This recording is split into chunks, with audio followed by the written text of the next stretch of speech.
ప్రతిధ్వని. ఇది క్రీస్తు యేసు ప్రేమ ధ్వని, ఇది జగతిలో మ్రోగే సిలువ ధ్వని.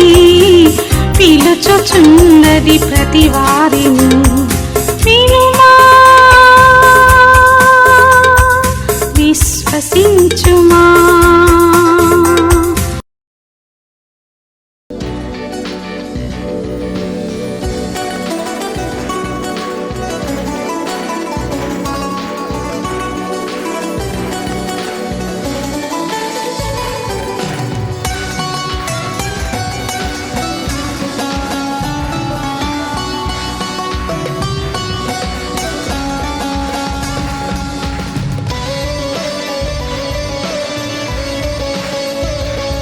వెనకాల ఉన్న వాళ్ళు అందరూ పాడాలి.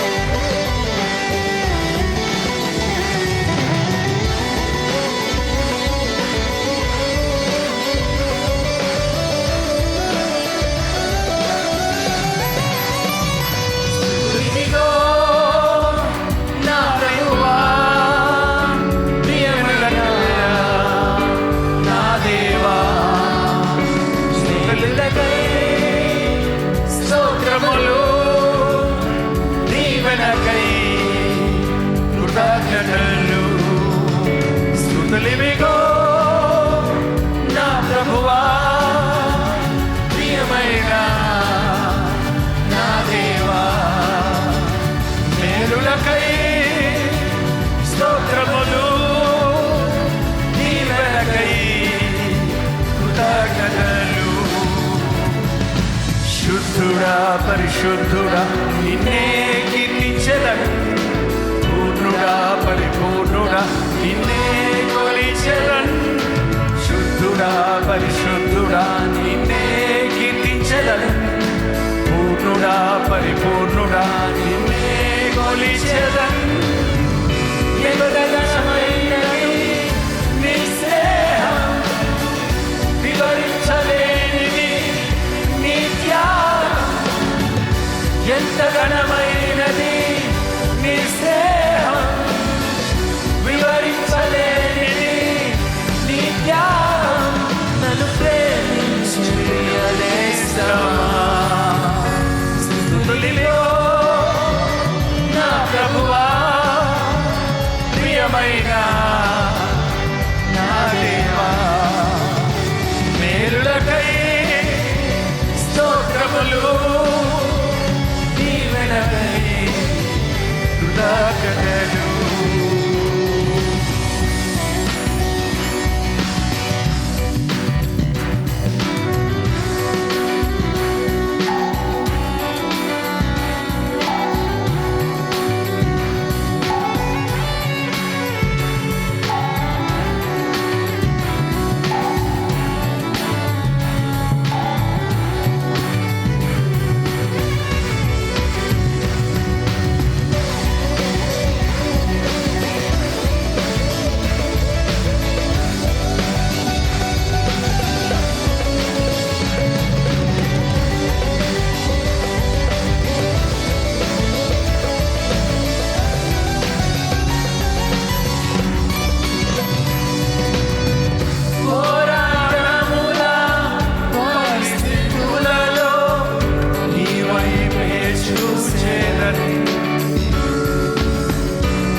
కష్టమేమైనా గాని నిన్ను విడువను, ఏది ఏమైనా గాని నిన్ను స్తుతింతును, కష్టమేమైనా గాని నిన్ను విడువను, నీ తోడుండుటే జీవితం,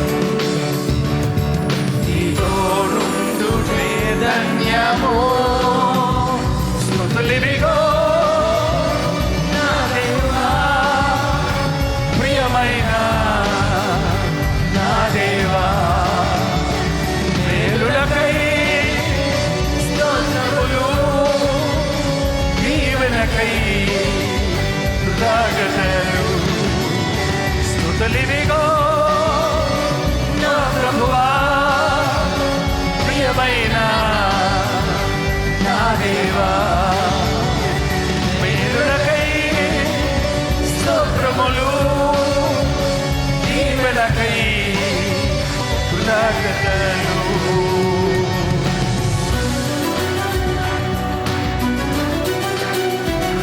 ప్రతి స్థితిగతులను మార్చువాడా, నీవే నా ఆశ్రయ దుర్గము, దిక్కులేని వారులను ఆదుకొనువాడా, మేలు చేయు దేవుడవు.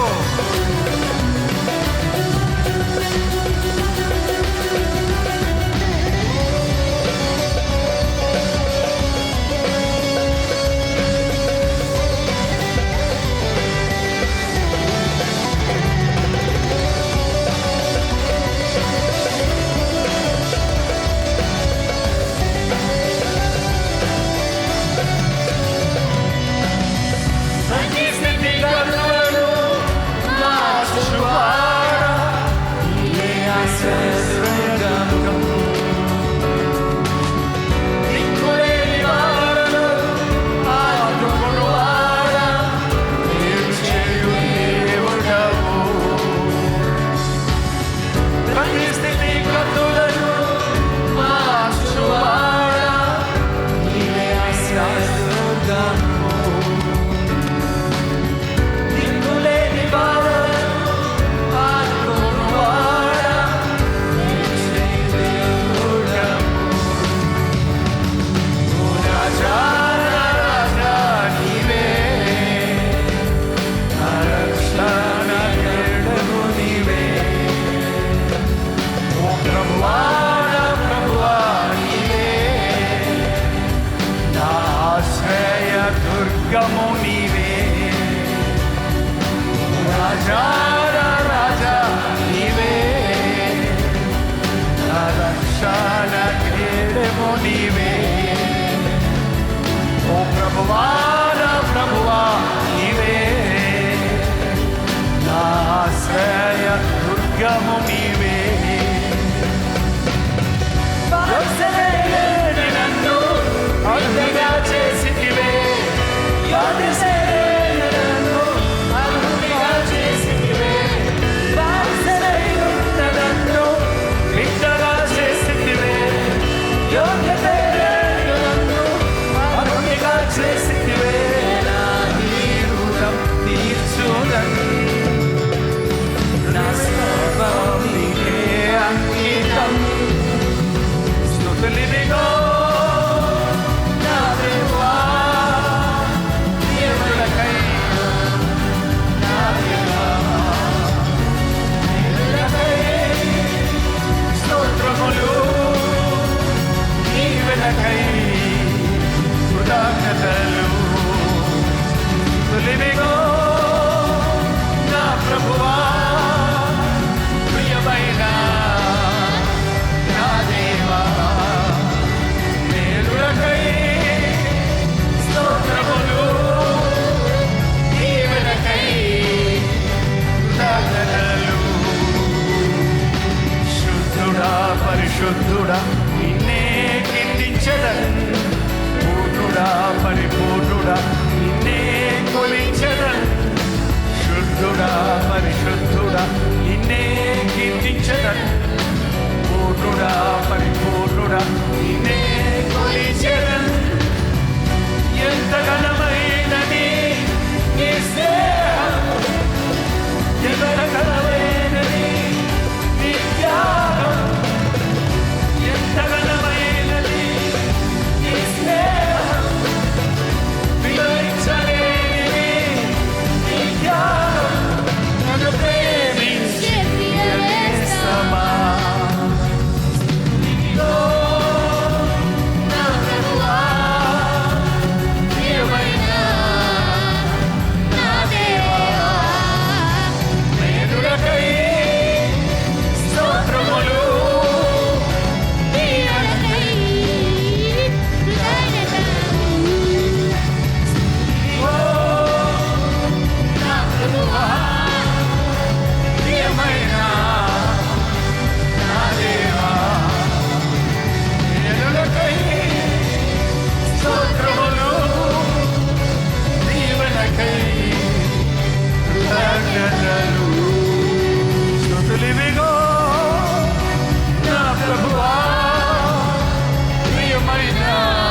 యూదా రాసిన పత్రిక అంత్యకాలపు క్రైస్తవులకు, విశ్వాసులకు చాలా అవసరమైన పత్రిక.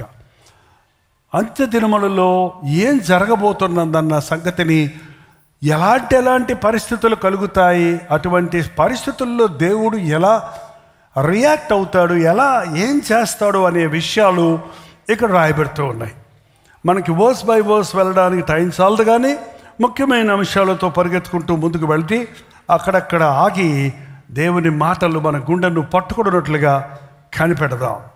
ప్రియులారా, 2-3 వచనం, ప్రియులారా, మనకందరికీ కలిగిన రక్షణ గురించి మీకు రాయవలసినని విశేష ఆసక్తి గలవాడనై ప్రయత్నపడుచుండగా, మనందరికీ కలిగేటువంటి రక్షణ అందరికీ కావాలి. రక్షణలో ఎక్కువ తక్కువ లేవు. అందరినీ దేవుడు రక్షిస్తున్నాడు.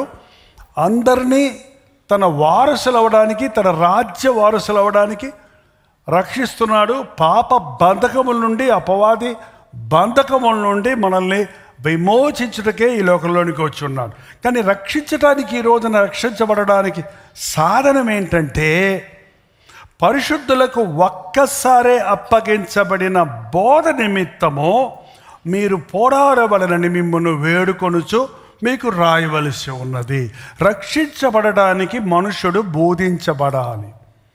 బోధించబడుతున్నప్పుడు రక్షించబడతాడు. ఎందుకంటే బోధ క్రీస్తుని గురించిన బోధలో క్రీస్తు ఉండాలి. అది ఒక్కసారే అప్పగించబడిన బోధకి అప్డేట్స్ లేవండి. క్రీస్తు బోధకి కొత్తగా నీ ఇష్టం వచ్చినట్టు మలుచుకొని సింప్లిఫై చేసేసుకొని, నీకు ఇష్టం వచ్చి నీకు కట్ చేసి ఎడిటింగ్ చేసుకొని పెట్టుకోవడానికి కుదరదు. ఒక్కసారే ఇచ్చినటువంటి బోధ. ఏంటి బోధ? మీరు మారు మనసు పొంది పాపక్షమాపణ నిమిత్తము బాప్తీసము పొందండి, అప్పుడు పరిశుద్ధాత్మను వరమును మీరు పొందుదురు. ఇదిగో దేవుడి రాజ్యము సమీపించుచున్నది, మారు మనసు పొందండి. మారు మనసుకు తగిన ఫలాలను ఫలించని ప్రతి చెట్టు నరికి వేయబడును. ఇప్పుడే గొడ్డలి చెట్టు వేరున పెట్టబడి ఉంది. ఎంత ఖచ్చితంలో ఇందులో ఈ బోధలు ఏమైనా అయ్యో పాపం, అయ్యయ్యో అనే మాటలు ఏమైనా ఉన్నాయా? ఖచ్చితమైన బోధ. పొందితే పొందండి, లేకపోతే లేదు కాదు. పౌలు దాన్ని చెప్పినప్పుడు ఇంకా ఖచ్చితంగా చెప్పాడు. ఆ జ్ఞాన కాలములో దేవుడు చూచి చూడనట్లు ఊరుకున్నాడు, కానీ ఇప్పుడు అందరూ అంతటా మారు మనసు పొందవలనని మనుష్యులకు ఆజ్ఞాపించుచున్నాడు. Now it's a command. ఈ బోధ ఊరకే మిమ్మల్ని వింటే వినండి, చేస్తే చేయండి, లేకపోవటం కాదు. మారు మనసు అనేది, మారు మనసు, మీరును మారు మనసు పొందనిడల వారి వలె నశిస్తారు. మారు మనసు లేని క్రైస్తవ్యాన్ని గురించి ఇవాళ బోల్డ్ బోధలు ఉన్నాయండి. ఇవాళ బోధించే బోధలలో మారు మనసు అనే మాట వినబడదు, కనీసం దాని సారం వినబడదు. హృదయ శుద్ధిని గురించిన బోధించే బోధ, మంచి మనస్సాక్షిని గురించి బోధించే బోధ, ఒక వ్యక్తిలో అంతరంగంలో జరగవలసిన మార్పును గురించి, ప్రభు ఇచ్చే పరిశుద్ధతను గురించి బోధించే బోధలు తక్కువైపోతున్నాయి. బోధను చెరిపేస్తున్నారు. ఖచ్చితమైన బోధ. పౌలు ఆయన బోధను ఉపదేశానుసారమేమనగా అని 3 మొక్కల్లో తేల్చేశాడండి. ఉపదేశానుసారమేమనగా పవిత్ర హృదయము నుండి, మంచి మనస్సాక్షి నుండి, నిష్కపటమైన విశ్వాసము నుండి కలుగు ప్రేమయే. ఎవడు ఏది బోధించినా, ఏ పార్ట్ ఆఫ్ ద బైబిల్, ఏ భాగము తీసి బోధించినా, ఎన్ని భాషలలో బోధించినా, ఆ బోధల యొక్క ఎసెన్స్, సారం ఏంటంటే పవిత్ర హృదయం పొందాలి అనే అంశాన్ని చెప్పకుండా బోధించే బోధల వలన మనిషికి ఎటువంటి మార్పు లేదు. అది క్రీస్తు బోధ కానే కాదు. మంచి మనస్సాక్షి లేని క్రైస్తవులు ఎక్కువైపోతున్నారు ఇవాళ. సిగ్గుచేటు. మామూలు మనిషికే మనస్సాక్షి కావాలి. అపరాధముల చేత దోషముల చేత చచ్చని స్థితిలో ఉన్నవాడికి మనస్సాక్షి లేదు. వాడికి చచ్చిపోయింది. వాడికి వాడు ఎంత తప్పు చేసినా నేనేం తప్పు చేశాను అంటాడు. వాడు ఎన్ని తప్పులు చేస్తున్నా నేను వాడికంటే తక్కువే తప్పు చేశానని సమర్థించుకుంటాడు. కానీ మంచి మనస్సాక్షి కలిగిన వాడు తన హృదయ శుద్ధిని ప్రేమిస్తాడు. మాటలో, చూపులో, తలంపులో, ఆలోచనలో పాపానికి చోటిస్తే, వ్యతిరేకతకు చోటిస్తే తన సున్నితమైన మనస్సాక్షి దోషారోపణ చేస్తుంది. మీ మనస్సాక్షి సెన్సిటివ్గా ఉన్నప్పుడు మీరు ఒక అబద్ధం ఆడిన వెంటనే మీ గుండె దబదబ కొట్టుకుంటుంది. మీ మనస్సాక్షి సున్నితముగా ఉన్నప్పుడు మీరు ఒక స్త్రీని చూచి తప్పుగా ఆలోచనకు చోటిచ్చినప్పుడు వెంటనే నీ మనస్సాక్షి నిన్ను దోషారోపణ చేస్తుంది.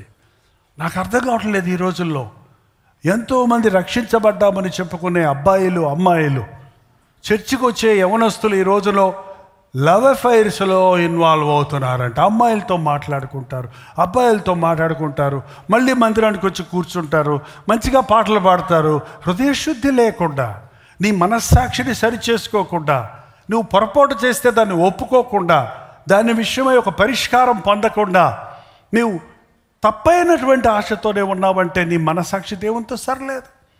మనస్సాక్షి మొద్దుబారిపోయినోడికి ఒప్పుకోలు ఉండదండి. మనస్సాక్షి కొంతమందికి చచ్చిపోద్ది, కొంతమంది కోవలోకి వెళ్ళిపోద్ది. వాత వేయబడిన మనస్సాక్షి అంటే మొద్దుబారిపోయిన నో సెన్సిటివ్. చూసారంటే లెపర్స్కి, కుష్ఠరోగులకి కుష్ఠరోగం వచ్చిందా లేదా అని తెలియటానికి మేము నీలగిరి కొండల్లో సేవ చేస్తున్నప్పుడు మాతో పాటు ఒక డాక్టర్ గారు, ఒక హెల్పరు, మేమందరం ఒక ఇవాంజలిస్ట్, నేను ఇవాంజలిస్ట్గా వెళ్ళి వాళ్ళకి వాక్యం చెప్పి వాళ్ళకి మెడికల్ హెల్ప్ ఇచ్చేవాళ్ళం. అప్పుడు ఆ డాక్టర్ గారు మా నేర్పించేవాడు. కొంతమంది గారు కుష్ఠ ఉన్నప్పుడు ఇదిగో ఇలాగ డయాగ్నోస్ చేస్తామని డాక్టర్ గారు మాకు డెమాన్స్ట్రేట్ చేసేవాళ్ళు. అమ్మ అటు తిరుగు నువ్వు అని చెప్పి ఆమెకు సూత్తో ఇక్కడ గుచ్చితే అబ్బా అనేది, ఎక్కడ గుచ్చితే అబ్బా అనేది, అక్కడ గుచ్చితే లోపలికి సూది వెళ్ళినా కూడా అబ్బా అనేది కాదు. ఇదిగో ఇక్కడ కుష్టు వచ్చింది, అందుకే ఆమెకి సెన్సేషన్, అక్కడ స్పర్శ లేదు.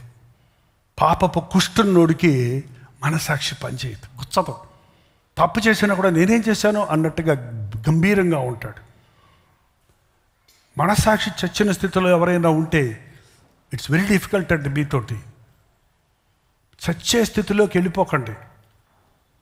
ఇలాంటి సమయాలలో ఆలయాల్లోకి వచ్చినప్పుడు మీ మనస్సాక్షికి జీవం వస్తుందండి. పరిశుద్ధాత్ముడు మీ మనస్సాక్షిని కదుపుతాడు, రేపుతాడు, ఒప్పుకోలు కలుగుతుంది. తప్పైన మనస్సాక్షి ఉన్న వాళ్ళు మోకాళ్ళుని ప్రార్థన చేయలేరు. ప్రార్థన చేస్తుంటే చాలు నీ మనస్సాక్షి నిన్ను హెచ్చరిస్తుంది, మళ్ళీ నిద్ర మేలుకుంటుంది. దేవుని మందిరంలో ఉన్నప్పుడు, దేవుని సన్నిధిలో ఎందుకు కొంతమంది దేవుని మందిరానికి రాలు? 99 సాకులు చెప్తారు, అవి పక్కన పెట్టండి. పనులు ఉన్నాయని, డ్యూటీ ఉందని, అదని ఇదని. ఎవరన్నా ఒకళ్ళు చచ్చారంటే ఎన్నున్నా పోతున్నావు కదా. ఎక్కడన్నా ఒక పెళ్ళి ఉందంటే ఎన్నున్నా పోతున్నావు కదా. దేవుని దగ్గర రావడానికి 190 సమస్యలు చెప్పుకుంటున్నవాడికి అసలు వాడి హృదయం సరలేదు దేవుడితో, వాళ్ళ మనస్సాక్షి సరలేదు. అరే ఇది ప్రభు దినం కదా, అక్కడ ఆరాధన జరుగుతుంది, నేను ఈ పెళ్లిలో ఉన్నానేంటి, నేను ఈ బంధువులతో ఉన్నానేంటి, నేను విహారయాత్రలో ఉన్నానేంటి అని మనస్సాక్షి కూర్చుద్దే. మనస్సాక్షి దోషారోపణ చేస్తున్నప్పుడు వెంటనే మీ మనస్సాక్షికి లోబడండి. ఒకటే రెమెడీ, ఒప్పుకుంటే సెట్ అవుద్దండి. ఒప్పుకునేది నువ్వు దేవుని మందిరానికి వ్యతిరేకంగా చేసిన విషయం మందిరంలోనే ఒప్పుకోవాలి. అందరి ముందు పరువు పోద్ది అని చెప్పక్కర్లా, పరువు వస్తుంది, దేవుని నామానికి మహిమ వస్తుంది. నీలాంటి అనేక దొంగలు బయటపడతారు నువ్వు ఒప్పుకున్నప్పుడు నీ పాపాన్ని. పరిశుద్ధాత్ముడు ఇతరులను ఒప్పిస్తాడు నీ ద్వారా. అప్పుడు నువ్వు ఒప్పుకోకుండా నీ నోరు నొక్కుతున్నాడంటే అనేక మందికి నువ్వు అడ్డమైపోతున్నావు అన్నమాట. మనస్సాక్షి దోష ఆరోపణ చేసినప్పుడు వెంటనే దానికి లోబడండి. దేవుని కానుకలు దేవునికి ఇవ్వనప్పుడు నీ మనస్సాక్షి పనిచేస్తుందా? ఖర్చు పెట్టుకుంటున్నాను, అంతా నాకే ఖర్చు పెట్టుకుంటున్నాను, దేవునికి చెందింది దేవునికి ఇవ్వలేదే. దశం భాగం దేవుంది కదా అని ఎవరికన్నా పనిచేస్తుందంటే ఏదో సాకులు చెప్తాం కావాలంటే. చాలదు కదా, లేదు కదా, మిగలలేదు కదా. ఏంటండి, మనస్సాక్షి కలిగిన వాడు ఇవ్వండి కానుకని పాస్టర్ చెప్పాల్సిన అవసరం లేదు. దేవుని ప్రేరేపణ, తల్లి బిడ్డకు పాలు ఇవ్వాలి అని ఎవరన్నా చెప్తారా అమ్మా? ఎవరన్నా చెప్తారా? నాకు తెలుసు కొంతమంది తల్లులకి బిడ్డకు పాలు ఇవ్వకపోతే ఆ పాల వెయిట్ వాళ్ళు మొయ్యలేరు. వాళ్ళకి పాలు ఫుల్గా ఉన్నప్పుడు వాళ్ళు బిడ్డని ఆకలేకపోయినా సరే ఆ బిడ్డకు పాలు ఇచ్చేస్తారు ధారాళంగా. సగం పాలు తాగుతున్నప్పుడు పీకేస్తుంటారు కొంతమంది తల్లులు. కానీ తల్లి తన పాలను బిడ్డకి పూర్తిగా ఇస్తుంది. కారణం ఆ ప్రేమ, స్పాంటేనియస్గా తన బిడ్డ మీదకి వచ్చే ప్రేమ. దేవుడిని ప్రేమించేవాడు అన్ని విషయాల్లో ధారాళంగా ఉంటాడు. నిష్కపటమైన విశ్వాసం. మనలో లాభాల కోసం కొంతమంది విశ్వాసం ఉంచుతారు. ఇది చేస్తే అది వస్తుంది, అది వస్తుందని విశ్వాసం ఉంచుతావే కానీ నిష్కపటమైన ఏమొచ్చినా, ఏం జరిగినా, జరగకపోయినా, దేవుడు ఏది ఇచ్చినా ఇవ్వకపోయినా, దేవుడు బ్రతికించినా చంపేసినా నేను ఆయన్నే నమ్ముతాను, నేను ఆయనేందే నా విశ్వాసం ఉంచుతాను, నేను విశ్వాసం ఉంచుతున్నాను నా ప్రభు నన్ను విడిపిస్తాడని. ఒకవేళ మమ్మల్ని విడిపించకపోయినా సరే మేము ప్రభువునందే విశ్వాసం ఉంచుతాం. కానీ there is no second thought, రెండో ఆప్షన్ లేదు. ఇది కాకపోతే ఇది అనుకున్నావంటే నీకు విశ్వాసం లేదు. ఇంక ఇదే నువ్వే ప్రభువా అన్నప్పుడే అది విశ్వాసం. నా దేవునికి సమస్తము సాధ్యము అని నీవు నమ్మితే విశ్వాసం. ఈ అంచె దినాల్లో విశ్వాసులనే పేరొద్దు కానీ వారికి విశ్వాసము లేదు. విశ్వాసం వృద్ధి చెందాలంటే వినుట వలన విశ్వాసం కలుగుతుంది. వినుట క్రీస్తు యేసు యొక్క మాట వలన కలుగుతుంది. వాక్యం వినేవాడు, ప్రార్థించేవాడు విశ్వాసాభివృద్ధి పొందుతాడు. వాక్యం వినని వాడికి విశ్వాసంలో వృద్ధి పొందడు. ఉన్న విశ్వాసం కూడా ఊడిపోతుంది, కరిగిపోతుంది. నిష్కపటమైన విశ్వాసం. మరి ముఖ్యంగా వీటిలో నుండి వచ్చే ఉట్టొట్టి ప్రేమ కాదు, కాగితాల ప్రేమ కాదు, లోక ప్రేమలు కాదు, శుద్ధ హృదయములో నుండి వచ్చే ప్రేమ ఏంటండి, మంచి మనస్సాక్షిలో నుండి వచ్చే ప్రేమ, నిష్కపటమైన విశ్వాసములో నుండి వచ్చే ఎంత పవిత్రమైనదో, ఎంత శ్రేష్టమైనదో, ఎంత ఉన్నతమైనదో అది క్రీస్తు యేసు యొక్క ప్రేమ. ఒకరినొకరు ప్రేమించుకోమంటే లోకస్తులు ప్రేమించుకుంటున్నారు, బంధువులు ప్రేమించుకుంటున్నారు, స్నేహితులు ప్రేమించుకుంటున్నారు. ఆ ప్రేమ కాదు ఇది. అగాపే ప్రేమ, నిష్కలంకమైన, నిర్దోషమైన, నిస్వార్థమైన ప్రేమ, క్షమించే ప్రేమ, సహించే ప్రేమ, ఓర్చుకునే ప్రేమ, భరించే ప్రేమ, నీతి యందు సంతోషించే ప్రేమ, దుర్నీతి యందు సంతోషించని ప్రేమ. ఎంతమందికి ఈ రోజున క్రీస్తు ప్రేమతో మనం జీవించగలుగుతున్నాం? ఇంకొకరి మీద నీ కోపం ఉందంటే, ఇంకొకరి మీద నీ కక్ష ఉందంటే, ఇంకొకరితో నువ్వు మాట్లాడతలేదంటే, ఇంకొకరు నువ్వు క్షమించలేకపోతున్నావంటే నీకు ప్రేమ లేదు. ప్రేమ లేని వాడనైతే నేను వ్యర్థుడను అని పౌలు అన్నాడు.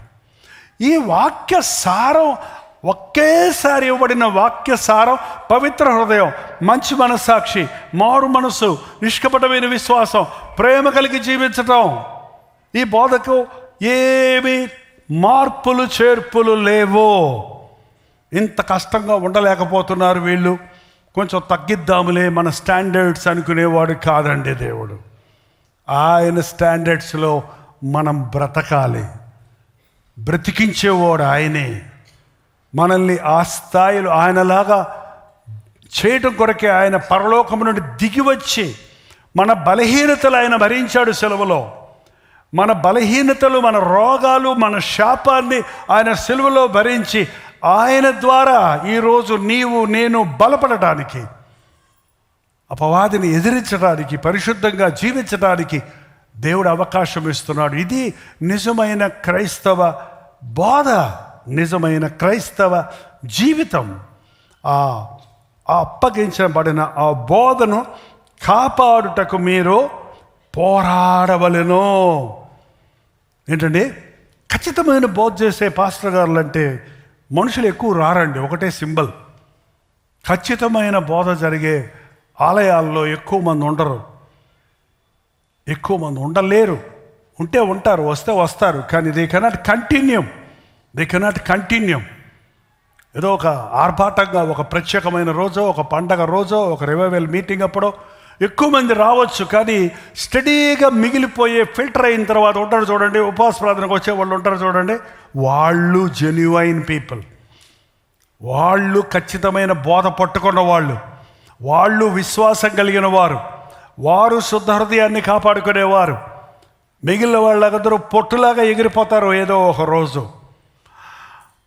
అందుకని ఈ రోజున పాస్టర్ గారులు వాళ్ళ బోధను మార్చుకుంటున్నారండి. పాస్టర్ గారులు మనుషుల మీదే ఆధారపడతాం ఈరోజు గమనిస్తున్నామండి. మీరిస్తే మేము చేస్తాం. ఏంటంట టీవీ పరిచయం చేయాలంటే మీరు ఇవ్వాలి, మేము చెయ్యాలి. మీరు ఇవ్వకపోతే మేము చేయలేము. నువ్వు ఇస్తే నేను చేసేది ఏంటి? నాకేమొస్తుంది? నేను చేసేది నేను చేయాలి, నువ్వు చేసేది నువ్వు చేయాలి. నేను చేసేది ఎవరి కోసం? నువ్వు ఇచ్చినా ఇవ్వకపోయినా ఈ సమయంలో నువ్వు మౌనంగా ఉంటే చేస్తారు. నీకు ఒక ఛాన్స్ దొరికింది దేవుని కొరకు ఒక పని చేయటానికి.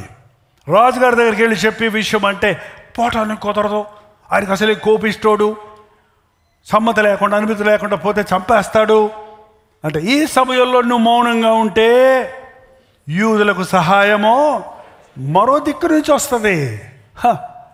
నువ్వు కాకపోతే ఇంకొకడు. నా సేవలో నేను ఎన్నోసార్లు గమనించానండి. నేను ఎదురు చూసిన దగ్గర నుంచి నాకేమి సపోర్ట్ రాదు. నేను ఎవరు ఎక్స్పెక్ట్ చేయని దగ్గర నుంచి దేవుడు తన సహాయాన్ని పంపిస్తుంటాడు. మనుషులను నమ్ముకున్నాడు కంటే యెహోవాను ఆశ్రయించుట మేలు.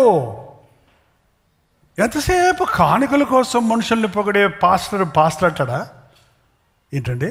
మనుషుల్ని ఒప్పించి తప్పించి వాళ్ళని ఆకట్టుకోవడానికే ప్రయత్నించే సేవకుడు ఆది అపోస్తలులకు ఇవ్వబడిన బోధను పాటించేవాడా? కాదు. నీ హృదయము దేవుని ఎదుట సరిలేదు కనుక ఈ విషయంలో నీకు పాలు పంపులు పోవయ్యా. నువ్వు ఎంత పెద్ద శిఖరం అయితే ఏంటి, పో. నీకెన్ని టాలెంట్స్ ఉంటాయేంటి, నువ్వు ఎంత పెద్ద కానుకేస్తే ఏంటి, నీ హృదయం దేవునితో సరిలేదు కాబట్టి దేవుని సన్నిధిలో నువ్వు పని చేయటకు తగవో. Set your heart right. నీ హృదయం సరి చేసుకో. పొమ్మనంటే పోతానికి రెడీ కొంతమంది, ఎందుకంటే రెడీగా ఉంటాడు వాడు కౌగిలించుకోవడానికి. ఎవడాడు ఎప్పుడు పొమ్మంటాడా కాచుకొని ఉంటాడు అనమాట. సౌలు విషపు చూపు నిలిపాడంట దావీదు మీద. కాచుకొని ఉన్నాడు సైతాన్ గాడు ఎప్పుడు పట్టుకుందామా అని. దేవుని ఆత్మ అతన్ని విడిచిపెట్టిన మరుక్షణంలో దురాత్మ వచ్చి అతన్నే ఆవరించిందని బైబిల్లో ఉంది. ఇంక దాంట్లో నుంచి విడుదల దొరకలేదు అతనికి. ఇంక విడుదల దొరకల. హృదయాన్ని కఠినపరుచుకున్నాడు. దేవుడు కోరుకున్న వ్యక్తి అండి, దేవుడు ఏర్పరచుకున్న వ్యక్తి, దేవుడు వాడుకున్న వ్యక్తి, దేవుని చేత ప్రేమించబడిన వాడిని కొత్త మనసు ఇచ్చాడు దేవుడు అతనికి.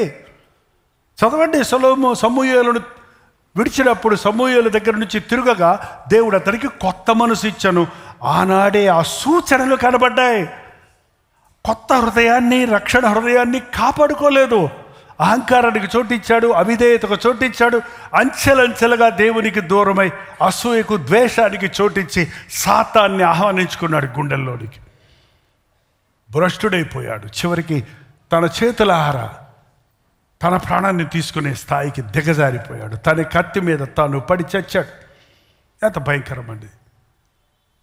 ఈ రోజున ఎంతోమంది దేవుడి చేత ప్రేమించబడిన వారు తమ జీవితాల్లో అంతం చూసినప్పుడు భయం వేస్తుందండి నాకైతే. సేవకులు, పెద్ద పెద్ద సేవకులు, అందుకని అంత మరణము వరకు నమ్మకం ఉండి నేను నీకు జీవ కిరీటం ఇస్తున్నానని చెప్పాడు ప్రభు. మనం ఎంతమంది మీ ఈ బోధను, అపోస్తలుల బోధను ఆహ్వానిస్తున్నాం? నన్ను ఖండించేవారు, నాకు బుద్ధి చెప్పేవారు, నన్ను దిద్దేవారు, నాకు మేలు, నన్ను క్రిటిసైజ్ చేసేవారు, నా దగ్గర జీతం తీసుకోకుండా నాకు టెస్టులు చేసేటువంటి ల్యాబ్ టెక్నీషియన్స్, డాక్టర్స్ అన్నమాట వాళ్ళు. ఏంటండి, నీలో ఉన్న లోపం ఎత్తి చూపిస్తే ఎందుకంత కోపం వస్తుంది? దేవుని సన్నిధిలో, దేవుని వాక్యములో నుండి నీకు హెచ్చరిక వస్తే కూడా ఎందుకు నీ హృదయం కఠినం చేసుకుంటావు? దేవుడు హెచ్చరిస్తున్నప్పుడు మనం తగ్గించుకోవడం నేర్చుకోవాలి. ఆ బోధ కోసం పోరాడండి. ఆ బోధను ఖచ్చితమైన బోధ చేయడానికి ఆశపడండి. ఏంటంటే కొంతమంది రహస్యంగా జొరబడి దేవుని కృపను కామాతృత కొరకు దుర్వినియోగపరచుచు అద్వితీయుడగు ప్రభు అయిన యేసుక్రీస్తును విసర్జిస్తున్నాడు. దేవుని కృపను కామం కోసం, శరీరాశల కోసం వాడుకొని ఎప్పుడైతే నీ మనసు సెక్షువల్ థింగ్స్ మీద పోయిందో ప్రభువు నీకు వ్యతిరేకమై నువ్వు వదిలేసావా? అయితే ప్రభు మీద నీకు ప్రేమ ఉన్నంతసేపు, నీ భార్యను నిజంగా నువ్వు ప్రేమిస్తే పరస్త్రీని నువ్వు ఊహిస్తావా? అసలు నీ మనసులో ఊహించవే, ఆశపడవే. నీ భార్యను నిజంగా నువ్వు ప్రేమించినప్పుడు మరో వ్యక్తికి నీ హృదయంలో స్థానం లేదు. మరొక వ్యక్తికి నీ హృదయంలో స్థానం ఇచ్చినప్పుడు ఆటోమేటిక్గా నీ భార్యకు నీవు ద్రోహం చేస్తున్నావు. నీ హృదయంలో ప్రభువుకు తప్ప మరొకరికి చోటు ఇచ్చినప్పుడు, కామ ఇచ్చలకు, లోక ఆశలకు చోటు ఇచ్చినప్పుడు నువ్వు ప్రభువుని విసర్జిస్తున్నావు. అట్లాంటి వారికి తీర్పు ఉంది అని హెచ్చరిస్తున్నాడు. ఇంకో మాట చెప్తున్నాడు 5వ వచనంలో, ఈ సంగతులన్నీ మీరు ముందుగానే ఎరిగి ఉన్నాను, నేను మీకు జ్ఞాపకం చేయకూరుతున్నాను. ప్రభువు ఐగుప్తులో నుండి ప్రజలను రక్షించినను వారిలో నమ్మకపోయిన వారిని తరువాత నాశనం చేసాను. ఆయన రక్షించాడు.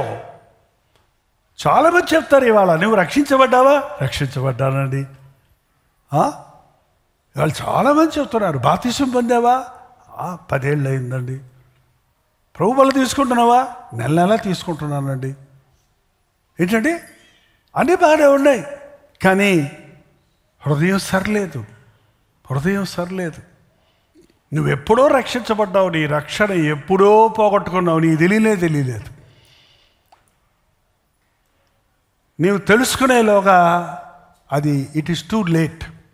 నువ్వు తెలుసుకునేలోగా నీ మనస్సు కఠినమైపోయింది. దాన్ని ఒప్పుకోవడానికి ఇష్టపడబిక, అసలు దేవుని సన్నిధికి ఇష్టపడబిక.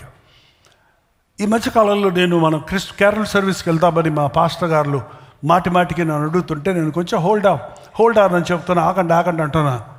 ఎందుకంటే కేరళ సర్వీసెస్కి ఖచ్చితంగా వెళ్ళాలి. ఎందుకు వెళ్తున్నాము? ఇది ఆచారమా, లేకపోతే కానుకలు సంపాదించుకోవడానికా, లేకపోతే వాళ్ళు ఇచ్చే కేకులు తిని రావడానికా? కాదే.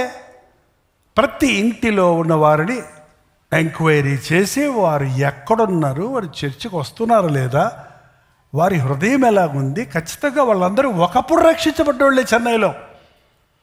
చెన్నైలో ఒకప్పుడు రక్షించబడ్డ వారిలో చాలామంది ఈ రోజున ఈ ఆలయంలో లేరండి. మీలో అనేకులు ఆ తర్వాత వచ్చిన వాళ్ళు ఉన్నారు. బయట ఊర్ల నుంచి సోషల్ మీడియా ద్వారా, టీవీ ద్వారా మారిన వాళ్ళు అందరూ ఇక్కడ వస్తుంటే నేరుగా వెళ్ళి ఇంటింటికి వెళ్ళి చేసిన సేవలో రక్షించబడ్డ వారు అనేకులు ఈ రోజున కనబడకపోవటం నాకు ఎప్పుడు ఒక తీరుని దుఃఖంగా నా మనసులో ఉండిపోతుంది. ఎంత సేవ చేసినా, ఎంతమందికి సువార్త చంపించినా, ఎంతమంది మేలు పొందుతున్నా, అయ్యో నా సొంత బిడ్డలు ఏమయ్యారు అన్నట్టు. ఏంటంటే నేను అనుకుంటాను, ఒకసారి రక్షించబడ్డోళ్ళు మళ్ళీ రావాలి కదా అని. కానట నువ్వు ఎంతకీ నీ హృదయాన్ని కఠినపరుచుకుంటే, నువ్వు నమ్మకపోతే వారిని ఏం చేశారంటే నాశనమో చేశాడు.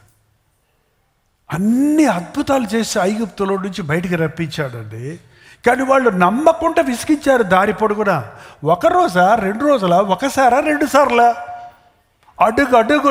అడుగున విసిగిస్తూనే ఉన్నారు. స్తుతి లేదు, కృతజ్ఞత లేదు. ఆకాశాన్ని నుంచి మన్నా కురిపించాడు, బండలో నుంచి నీరు రప్పించాడు, ఎండ దెబ్బ తగలకుండా మేఘస్తంభం ఇచ్చాడు, చీకటి భయం లేకుండా అగ్నిస్తంభం ఇచ్చాడు. వాళ్ళ కాళ్ళు వాయకుండా, వాళ్ళ చెప్పులు తెక్కకుండా, వాళ్ళ వస్త్రాలు పాతకెళ్ళకుండా వారిని అంతగా పోషించి సంరక్షించి ఒక నాయకుడిచ్చి నడిపిస్తుంటే, చీటికి మాటికి ఒకటి ఉంటే అది లేదని, అది ఇస్తే ఇది లేదని సనగటం, కుండల దగ్గర కూర్చొని ఏడవటం, విసిగించటం, సనగటం, గొనగటం, వ్యభిచరించటం. అనేకులు రాలిపోయారు, దారిపోయారు. ఏంటండి మీకేం భయం లేదా? నేను పరలోకం వెళ్తానా లేదా? మారు మనసు పొందాను కదా, రక్షించబడ్డాను కదా, నేను పరలోక ప్రయాణంలో ఉన్నాను కదా, గమ్యం చేరటానా లేదా? నా బ్రతికి ఎలాగుంది? ప్రభు ఈరోజు వస్తే ఏమవుతుంది, నేను చస్తే ఏమవుతుంది నా జీవితం అని ఒక సీరియస్గా ఒక తలంపు లేదా మీకు? నువ్వు ఈరోజు చచ్చిపోతే ఎక్కడికి వెళ్తావు? గ్యారంటీ ఉందా నీకు? నా దేవుడి దగ్గరికి వెళ్ళి నిలబడతాను, నా మనస్సాక్షి సరిగా ఉందని చెప్పగలవా? నా హృదయం సరిగా ఉందని చెప్పగలవా? నా ప్రవర్తన సరి చేసుకున్నానని చెప్పగలవా? క్రీస్తు రక్తంలో కడగబడి శుద్ధ హృదయాన్ని, మంచి మనస్సాక్షిని కాపాడుకొని విశ్వాసంతో బ్రతుకుతున్నానన్న ధైర్యం నీకుందా? లేకపోతే అయ్యో నీకు శ్రమ. నువ్వు ఎవడమైనావు, నువ్వు పాస్టర్ కొడుకు అవ్వు, నువ్వు విశ్వాసవు, సగ పెద్దవవు, నువ్వు ఎవడమైనా సరే, చర్చి కట్టించినోడు నువ్వే అయి ఉండొచ్చు, ఏదోదో చేసావు, నువ్వు ఎంతెంతో ఖర్చు పెట్టావు దేవుడికి, అవన్నీ నీకేమన్నా రికమెండేషన్లకు వస్తాయి అనుకున్నావా? No no no no no. ఆవగించంత పాపం ఉంటే పరలోకంలో ప్రవేశించలేమని చెప్పాడు ఒక దైవజనుడు.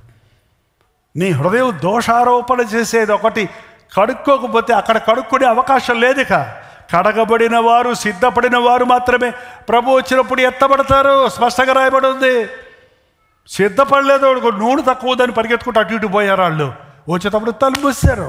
మీరెవరో నాకు తెలియదు అయ్యా, ఇందాక నుంచి మేము కాసుకున్నామయ్యా, ప్రారంభం నుంచి ఉన్నామయ్యా, ఆ 10 మందిలో మేము కూడా ఉన్నామయ్యా, డ్యూటీలు పెట్టుకునే వచ్చామయ్యా, మేము కన్నత్వాన్ని కాపాడుకున్నామయ్యా, మేము నీకోసమే వచ్చామయ్యా, నీకోసమే కనిపెడుతున్నాం, ఏదో కొనుక్కొచ్చింది అంతే అన్నట్టు చెప్తే నాకు తెలియదండి. ఏంటంటే ఇన్ని సంవత్సరాలు, 50 సంవత్సరాలు చర్చలో ఉన్నానని చెప్పుకుంటే ఏంటి ప్రయోజనం?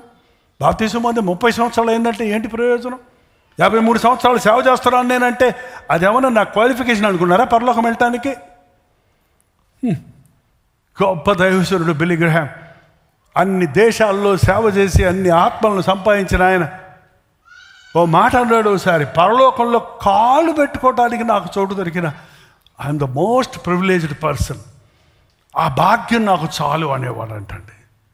ఏంటంటే పరలోకంలో కాలు పెట్టుకున్న చాలు, మనకి పెద్ద సింహాసనాలు అక్కర్ల, కిరీటాలు లేకపోయినా పోనీ, కానీ అక్కడికి వెళ్తావన్న నమ్మిక నీకు లేకపోతే, అక్కడికి వెళ్ళడానికి నువ్వు సిద్ధపడి ఉండకపోతే, నువ్వు ఎప్పుడో పొందిన రక్షణ కానీ, నువ్వు దేవుని కొరకు చేసిన ఏవో కార్యాలు కానీ ఎందుకు పనికిరావు. మీరెవరో నాకు తెలియదు, మేము దెయ్యాలను కొట్టాం కదా, నీ నామంలో ప్రవచించాం కదా, నీ నామంలో అది చేసాం, మీరెవరో నాకు తెలియదు, అక్రమం చేయవారలరా నాదనండి పొండి అంటాడు. దేవదూతలు తప్పు చేసినా ఊరుకోలేదంట దేవుడు. దేవదూతలు తప్పు చేసినా సరే వాళ్ళని తీసుకెళ్ళి కఠినమైన ఎక్కడ పడేశాడు? మరియు ప్రధానత్వము నిలుపుకొనక తమ నివాసములు విడిచిన దేవదూతలు మహాదినము జరుగు తీర్పు వరకు కటిక చీకటిలో నిత్య పాశములో వాటిని బంధించను. సొదొమ గొమొర్రా ప్రజలకు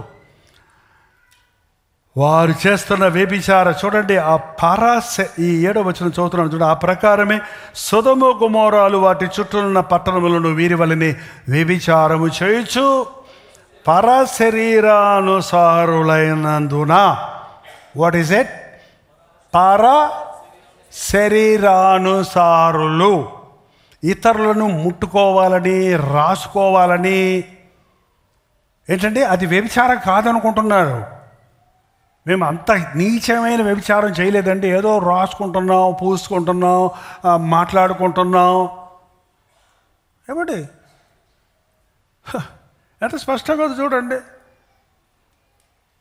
మళ్ళీ చదువుతాం చూడండి అక్కడ, పరశరీరానుసారులు, ఇతరుల దిగంబరత్వాన్ని చూడాలని, ఇతరుల నగ్నాలను చూడాలని, నగ్న దృశ్యాలు చూడాలని. I tell you, all those people who are watching the pornography, all the adulterers in the sight of the Lord. pornography చూస్తూ మీ మనసును పాడు చేసుకునే వారందరూ మీ శరీరాన్ని కల్మషపరుచుకుంటున్నారు, దేవుని దృష్టిలో దోషులుగా ఉన్నారు. Never do that if you are a Christian. Repent. If you don't have a deliverance, దాంట్లో నుంచి నీ విడుదల లేకపోతే మోకరించి ప్రార్థించు, దైవ సేవకులకి చెప్పి, విశ్వాసులకు చెప్పి ఒప్పుకొని ప్రార్థన కోరు. అంతేకాని గుమ్మున దాచిపెట్టుకుంటే, నువ్వు ఎంత దాచిపెట్టుకుంటే అంత కుళ్ళిపోద్ది, అంత ఎక్కువైపోద్ది. బయట పెట్టు, ఒప్పుకుంటే క్షమిస్తానన్నాడు ప్రభు. పరశరీరానుసారులుగా ఏంటండి ఇది పాపములు కాదులే. మూవీస్ చూడటము, నగ్న దృశ్యాలు చూడటము, ఏకాంత స్థలాల్లో అనవసరమైన స్థలాల్లోనికి అమ్మాయిలు వెళ్ళటము, వివాహమైన వాళ్ళకి కూడా ఈ రోజున ఒక భయం లేదు. వివాహమైన వాళ్ళకి లైసెన్స్ అంట. నాకు పెళ్ళైపోయింది కాబట్టి నన్ను ఎవరు అనుమానపడరో అనుకొని ఇంకా ధైర్యంగా ఇలాంటి కార్యాలకు చోటిస్తున్నారట. ఈవెన్ వృద్ధులు కూడా ఇటువంటి నీచ స్థితికి దిగజారిపోయే పరిస్థితుల్లో ఈరోజు ఉన్నామండి మనం. మాకు వాట్సాప్లో పంపిస్తున్నారు, మా తాత ఫోటోగ్రఫీ చూస్తూ కూర్చుంటాడండి ఎప్పుడు చూసినా. ఏడు తాత బాగా చెప్పాల్సిన నువ్వు చేసే పని ఏంటంటే హ్యాపీ నీకెందుకు అంటాడన్నా. ఏంటండి ఎంత భయంకరమండి. పాపానికి ఒక వయస్సు కాదు ముఖ్యం. యవనస్తులు తప్పక శోధన పడతారు, మిగిలిన వాళ్ళు శోధించబడరని ఎక్కడా లేదు. భయముతో వణుకుతో నీ రక్షణ కొనసాగించుకోవాలి, నీ హృదయశుద్ధిని కొనసాగించుకోవాలి. అపవిత్రమైన దాన్ని ముట్టకో అని వాక్యం హెచ్చరిస్తుంది. కీడుగా కనిపించడానికి దూరముగా ఉండని దేవుని వాక్యం హెచ్చరిస్తుంది. ఏంటి క్రీస్తు జీవితం జీవించమంటే ఆషామాష అనుకుంటున్నారా? నువ్వు ఎట్టన్నా జీవించే ఆదివారం వచ్చి హల్లెలూయా అని పాట పాడితే సరిపోద్ది అనుకుంటున్నారా? కుదరదు. దేవునితో నడిచే జీవితం ఇది. నీ జీవిత శైలి మారాలి, నీ జీవిత విధానం దేవునికి ఇష్టముగా ఉండాలి. ప్రభువు మనకు మాదిరిగా ఉంచిపోయిన ఆయన అడుగు జడల్లో మనం నడవాలి. ఆ క్రీస్తు యేసును కలిగిన మనస్సు మనకి రావాలి. మన రూపాంతరం పొంది మన నీచమైన ఆదాబు స్వభావం నుంచి విడిపించబడి క్రీస్తు యేసును కలిగిన స్వభావంలోనికి మారాలి. అది క్రైస్తవ బోధ.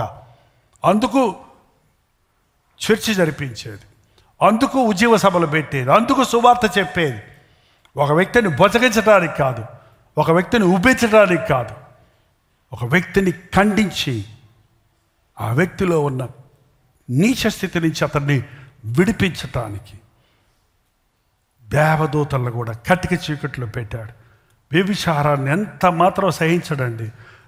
నీవు చేసే ప్రతి పాపము దేహానికి వెలుపొంది, కానీ నీవు జారత్వము చేయువాడు తన సొంత శరీరానికి హానికరంగా పాపం చేస్తున్నాడు. ఇంకా చాలా సంగతులు కూడా.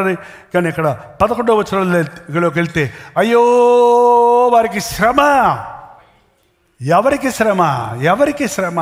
ఎవరికి శ్రమ?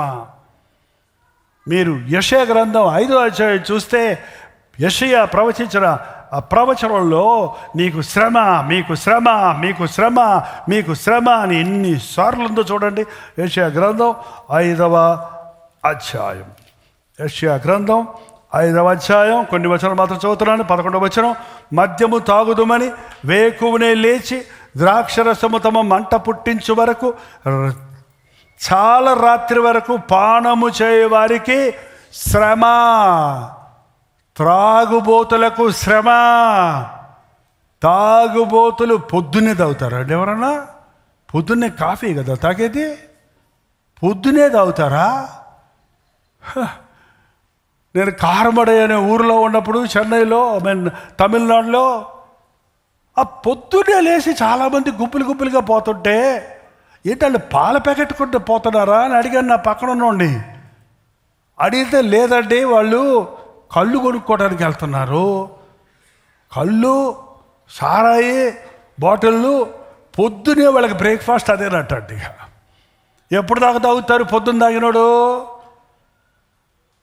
ఏంటో మొత్తం వదిలింది మళ్ళీ అన్నదంటాడా? మళ్ళీ తాగుతాడు. ఎప్పుడు దాకా తాగుతాడు? రాత్రి వరకు. చూడండి అక్కడ ఉంది, రాత్రి వరకు పానము చేయ వారికి బానిసలైపోతున్నారని వాళ్ళ తాగుడికి. ఎంతమంది బానిసలండి, ఎంతమంది బానిసలై ఇల్లు ఒళ్ళు గుళ్ళ చేసుకుంటున్నారు. తాగుబోతులకు శ్రమ. ఇంకా చూస్తే 18వ వచనం 8 కూడా ఉందా? ఓకే, చదివేటి గబక్కన మళ్ళీ వెనక్కి వెళ్ళకండి. టైం నేను ఫాస్ట్గా పోతున్నాను. స్థలం మిగలకుండా మీరు మాత్రమే దేశము నిల్చున్నట్లు ఇంటికి ఇల్లు కలుపుకొని,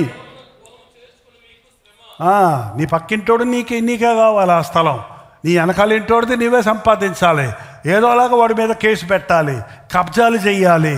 ఏంటంటే ఇది ఇతరులకు ఇయ్యి అని ప్రభు చెప్తుంటే ఇతరులతో పీక్కో అనే మనసు ఇవాళ మనుషుల్లో చూస్తున్నాం. ఇంటికి కలుపుకునే వాడికి శ్రమ, తాగుబోతులకు శ్రమ. 18వ వచనం, భక్తిహీనతను తాళ్లతో దోషమును దోషాన్ని లాక్కుంటారంట. ఏంటంటే పాపాన్ని లాక్కునే వారికి శ్రమ, బండి మోకుల చేత పాపము లాగుకునే వారికి శ్రమ, చేదు కీడు మేలని మేలు కీడుని చెప్పుకునే వారికి శ్రమ, వెలుగు చీకటని చీకటి వెలుగని చెప్పుకునే వారికి శ్రమ, చేదు తీపని తీపి చేదని ఎంచుకునే వారికి శ్రమ, తమ దృష్టికి తామే జ్ఞానులమని తమ ఎన్నికలో తమ బుద్ధిమంతులమని తలంచుకునే వారికి శ్రమ శ్రమ శ్రమ, తాగుబోతులకు శ్రమ, దురాశపరులకు శ్రమ, పాపానికి పరిగెత్తే వారిని, పాపానికి ఆకర్షితులైన వారికి శ్రమ, కీడు మేలని మేలు కీడని, వెలుగు చీకటని చీకటి వెలుగని, చేదు తీపని తీపి చేదని, ఏంటి అంటే తారుమారు. వెలుగెట్ట చీకట అవుద్ది? వెలుగు ఇష్టపడదంటే వీళ్ళకి. వెలుగు మీద తిరగబడేవారు కలరో. దొంగోడికి వెలుగంటే ఇష్టమా? వాడు చీకట్లో పోయి ఎనపెట్టి తీశాడు, అప్పుడే ఎంత కనపడతలేదు, కొంచెం కష్టపడుతున్నాడు. అంతలోకి నువ్వు వెళ్ళి పెద్ద టార్చ్ లైట్ వేసావు. థ్యాంక్స్ అంటాడో చెప్పండి. చేతికి వచ్చిన డబ్బు పోయిందే, అది ఎంత భయపడతాడో చూడండి. వ్యభిచారి ఏ కన్నైనా తను చూచునేమోనని సంధ్య చీకటి వరకు ముసుకేసుకొని తిరుగుతుంటుందంట. యోబు గ్రంథంలో ఉండదండి వాడిని కూడా. పాపం చేసేవాడు ఎందుకు? ఆ రహస్యం ఎందుకు? ఆ ఫోన్లో మాట్లాడేటప్పుడు మళ్ళీ దుప్పటి ఎందుకు కప్పుకుంటావయ్యా నువ్వు? చెప్పు. దుప్పటి కప్పుకొని నువ్వు ఫోన్లో మాట్లాడితే మీ అమ్మకు తెలియదు, నాన్నకు తెలియదు, పక్కనున్న భార్యకు కూడా తెలియదు. ఒకవేళ పాపం నిద్రపోతుందమ్మా అలిసిపోయి.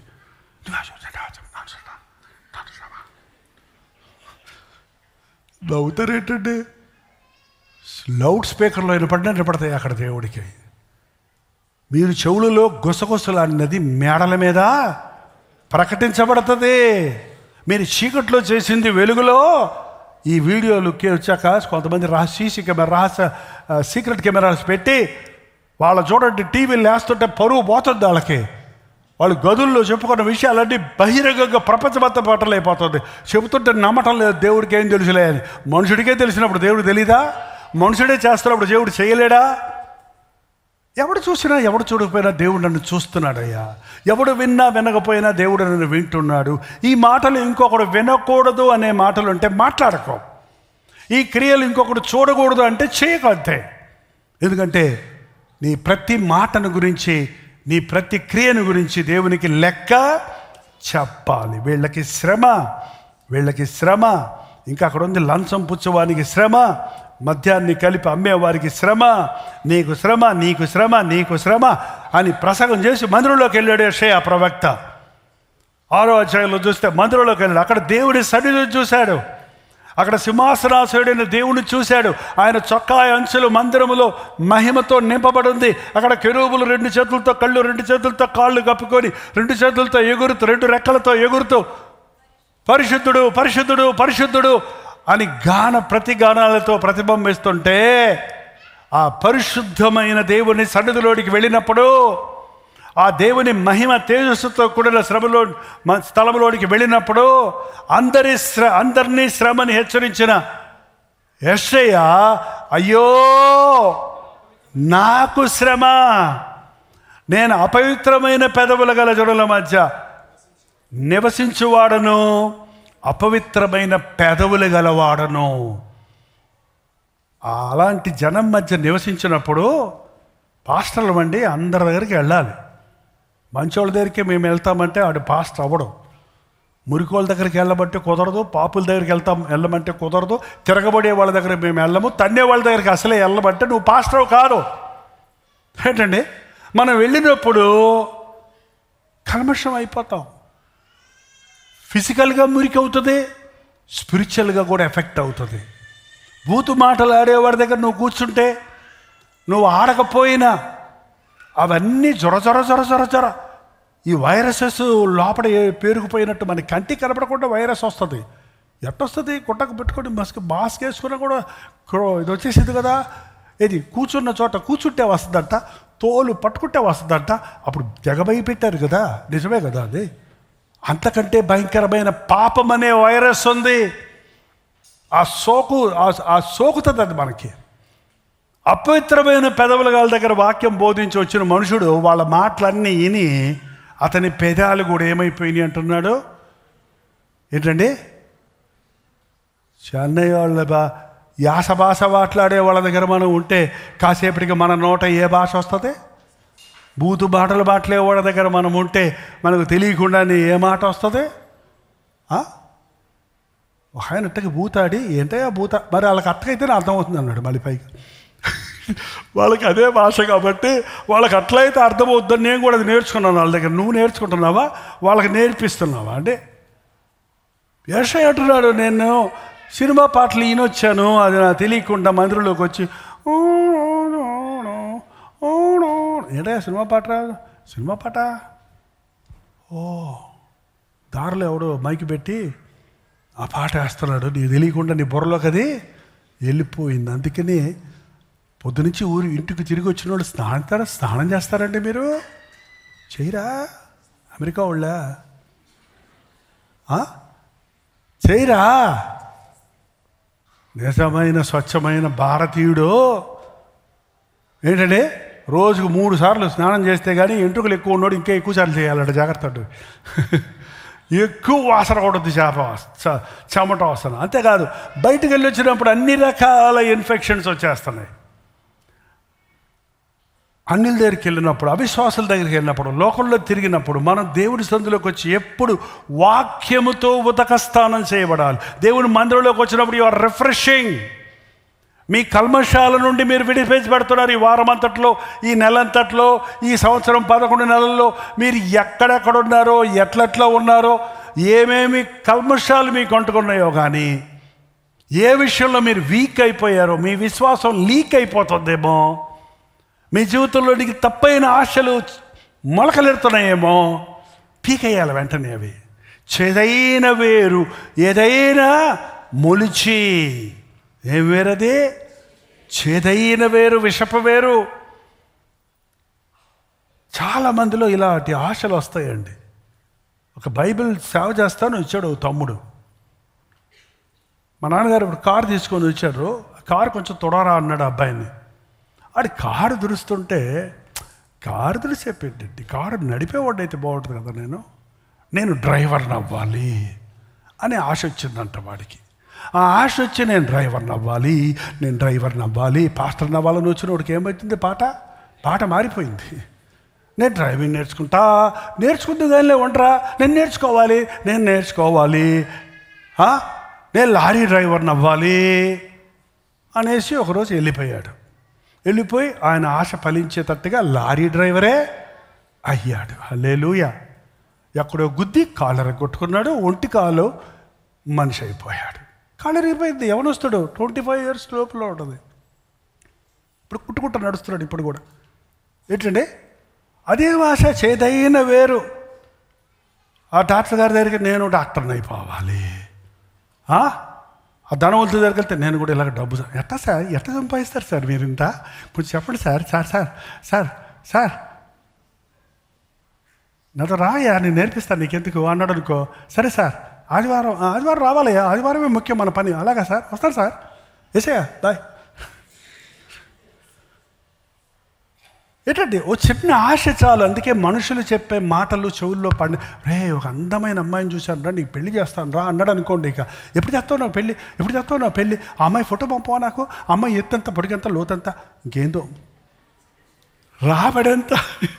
ఏంటండి ఆ ఫోటో పట్టుకొని చూసిన ఫోటో చూసుకుంటాడు.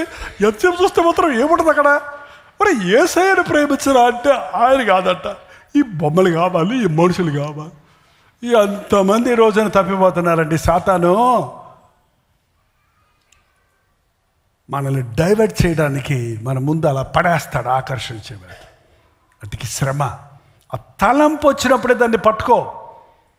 దేవునికి వ్యతిరేకమైన తలంపు, లోకపు ఆశలతో వచ్చిన తలంపు వచ్చినప్పుడు నీ తలంపులను చెరపట్టి ప్రభు ఈ ఆలోచన వచ్చింది, నాకు విడుదల దయచేయని అడగాలంట.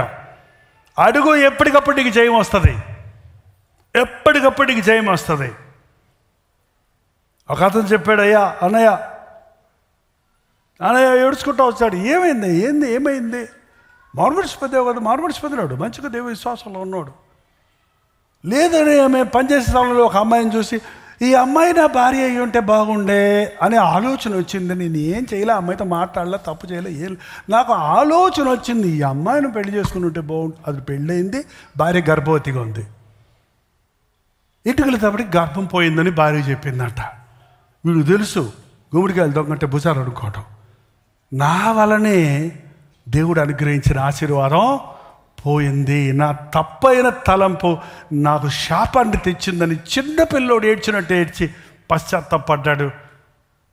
తర్వాత మళ్ళీ దేవుడికి అనుగ్రహించి మరో గర్భం ఫలం ఇచ్చాడు.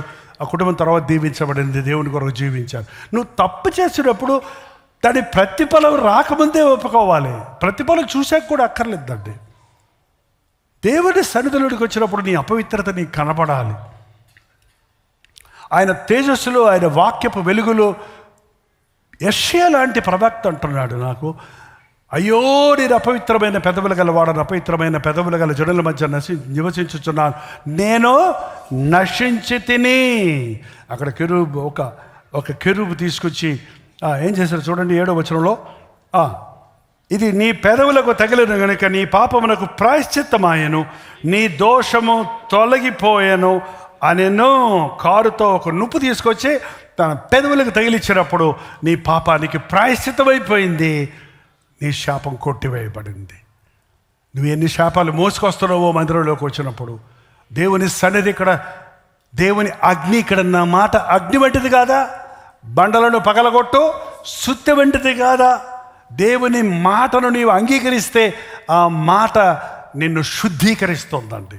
నీ స్థితిని నీవు గ్రహించుకొని ఒప్పుకున్న మరుక్షణంలో నువ్వు క్షమించబడుతున్నావు, శుద్ధీకరించబడుతున్నావు. పొరపాట్లు చేస్తాం, మానవులుగా ఉన్నాం కనుక. తప్పు చేయటమే తప్పు, చేసిన తప్పును ఒప్పుకోకపోవటం పెద్ద తప్పు అన్నాడు ఒక ఆయన. తప్పు దాస్తే అది పెద్దదైపోతుందండి. అది ఒప్పుకుంటే క్షమాపణ ఉంది మనకి. ఎప్పటికప్పుడు మీ హృదయాన్ని దేవునికి వ్యతిరేకంగా చేసిన వాటిని దేవుని ముందు, మనుషులకు వ్యతిరేకంగా చేస్తే మనుషుల ముందు, సంఘానికి వ్యతిరేకంగా చేస్తే సంఘం ముందు ఒప్పుకోవటం అనేది ఆది నుండి ఇవ్వబడిన బోధలోని సారం. ఇవాళ అటువంటి బోధ, అటువంటి సెన్సిటివ్ విషయాలను గురించి మాట్లాడటమే లేదు. బలిపీఠాల గురించి వారిలో నేను ఒకరిని అవ్వకుండాను గాక. దేవుడు చెప్పమన్న మాటలు చెప్పాలి. దేవుని సన్నిధిలో స్పష్టంగా నిన్ను నీకు అద్దంలో చూపించేటట్టు దేవుని వాక్యం ప్రకటించాలే కానీ నిన్ను నీకు వేషమేసి మేకప్ వేసి చూపించి మేకప్ వేసిన తర్వాత చూడమంటాడంట అద్దం యాక్టర్స్ని. ఒట్టప్పుడు చూసుకొస్తే అట్టుంటాడో చూసుకోమ్మా, మేకప్ వేసాక చూసుకోమ్మా. అసలు మనిషికి సంబంధమే లేదు. ఏంటంటే నీ ఒరిజినల్ జీవితం నువ్వు చూసుకోవాలి. మేకప్ అంతా కడిగితే పోతుంది, అలిసిపోతే ఊడిపోతాయి, ఎక్కడ రాలిపోతాయి. నీ ఒరిజినాలిటీ, నీ హృదయం ఎలా ఉంది, మనుషుల ముందు బాగున్నావు, మీరు బాగున్నట్టు కనపడుతున్నారు, కానీ దేవుని ముందు, దేవుని మందిరంలోకి వచ్చినప్పుడు నిన్ను నీవు చూసుకోవాలి. 3 విషయం చెప్పాడండి. అయ్యో వారికి శ్రమని. ఎవరట? కయ్యూను మార్గంలో వెళ్ళే వారికి శ్రమ, బిలాము మార్గంలో వెళ్ళే వారికి శ్రమ, కోరాహు మార్గంలో వెళ్ళే వారికి శ్రమ. ఈ 3 అంశాల మీద 3 ప్రసంగాలు చేశాను, ఓ పుస్తకమే రాశాను. ఇప్పుడు అదంతా మీకు చెప్పాలంటే అయిపోద్ది మన పని. కయ్యూను మార్గం. ఎవడండి వాడు? కయ్యూను మన పెద్ద అన్న. మనందరికి ఎవరైనా ఫస్ట్ అన్న, అందరికి అన్న ఆయన మొట్టమొదట పుట్టిన మనుషుడు. ఆదామవ్వలు దేవుడు సృష్టించాడు, కానీ కయ్యూను వారికి జన్మించాడు. అసలు ఎంత గొప్పడై ఉండాలి, ప్రథమ ఫలం నా సొత్తన్న కయ్యూను. కానీ ఆ కయ్యూనికి ఆ DNA బాగా ఉంది, నాది, నేను.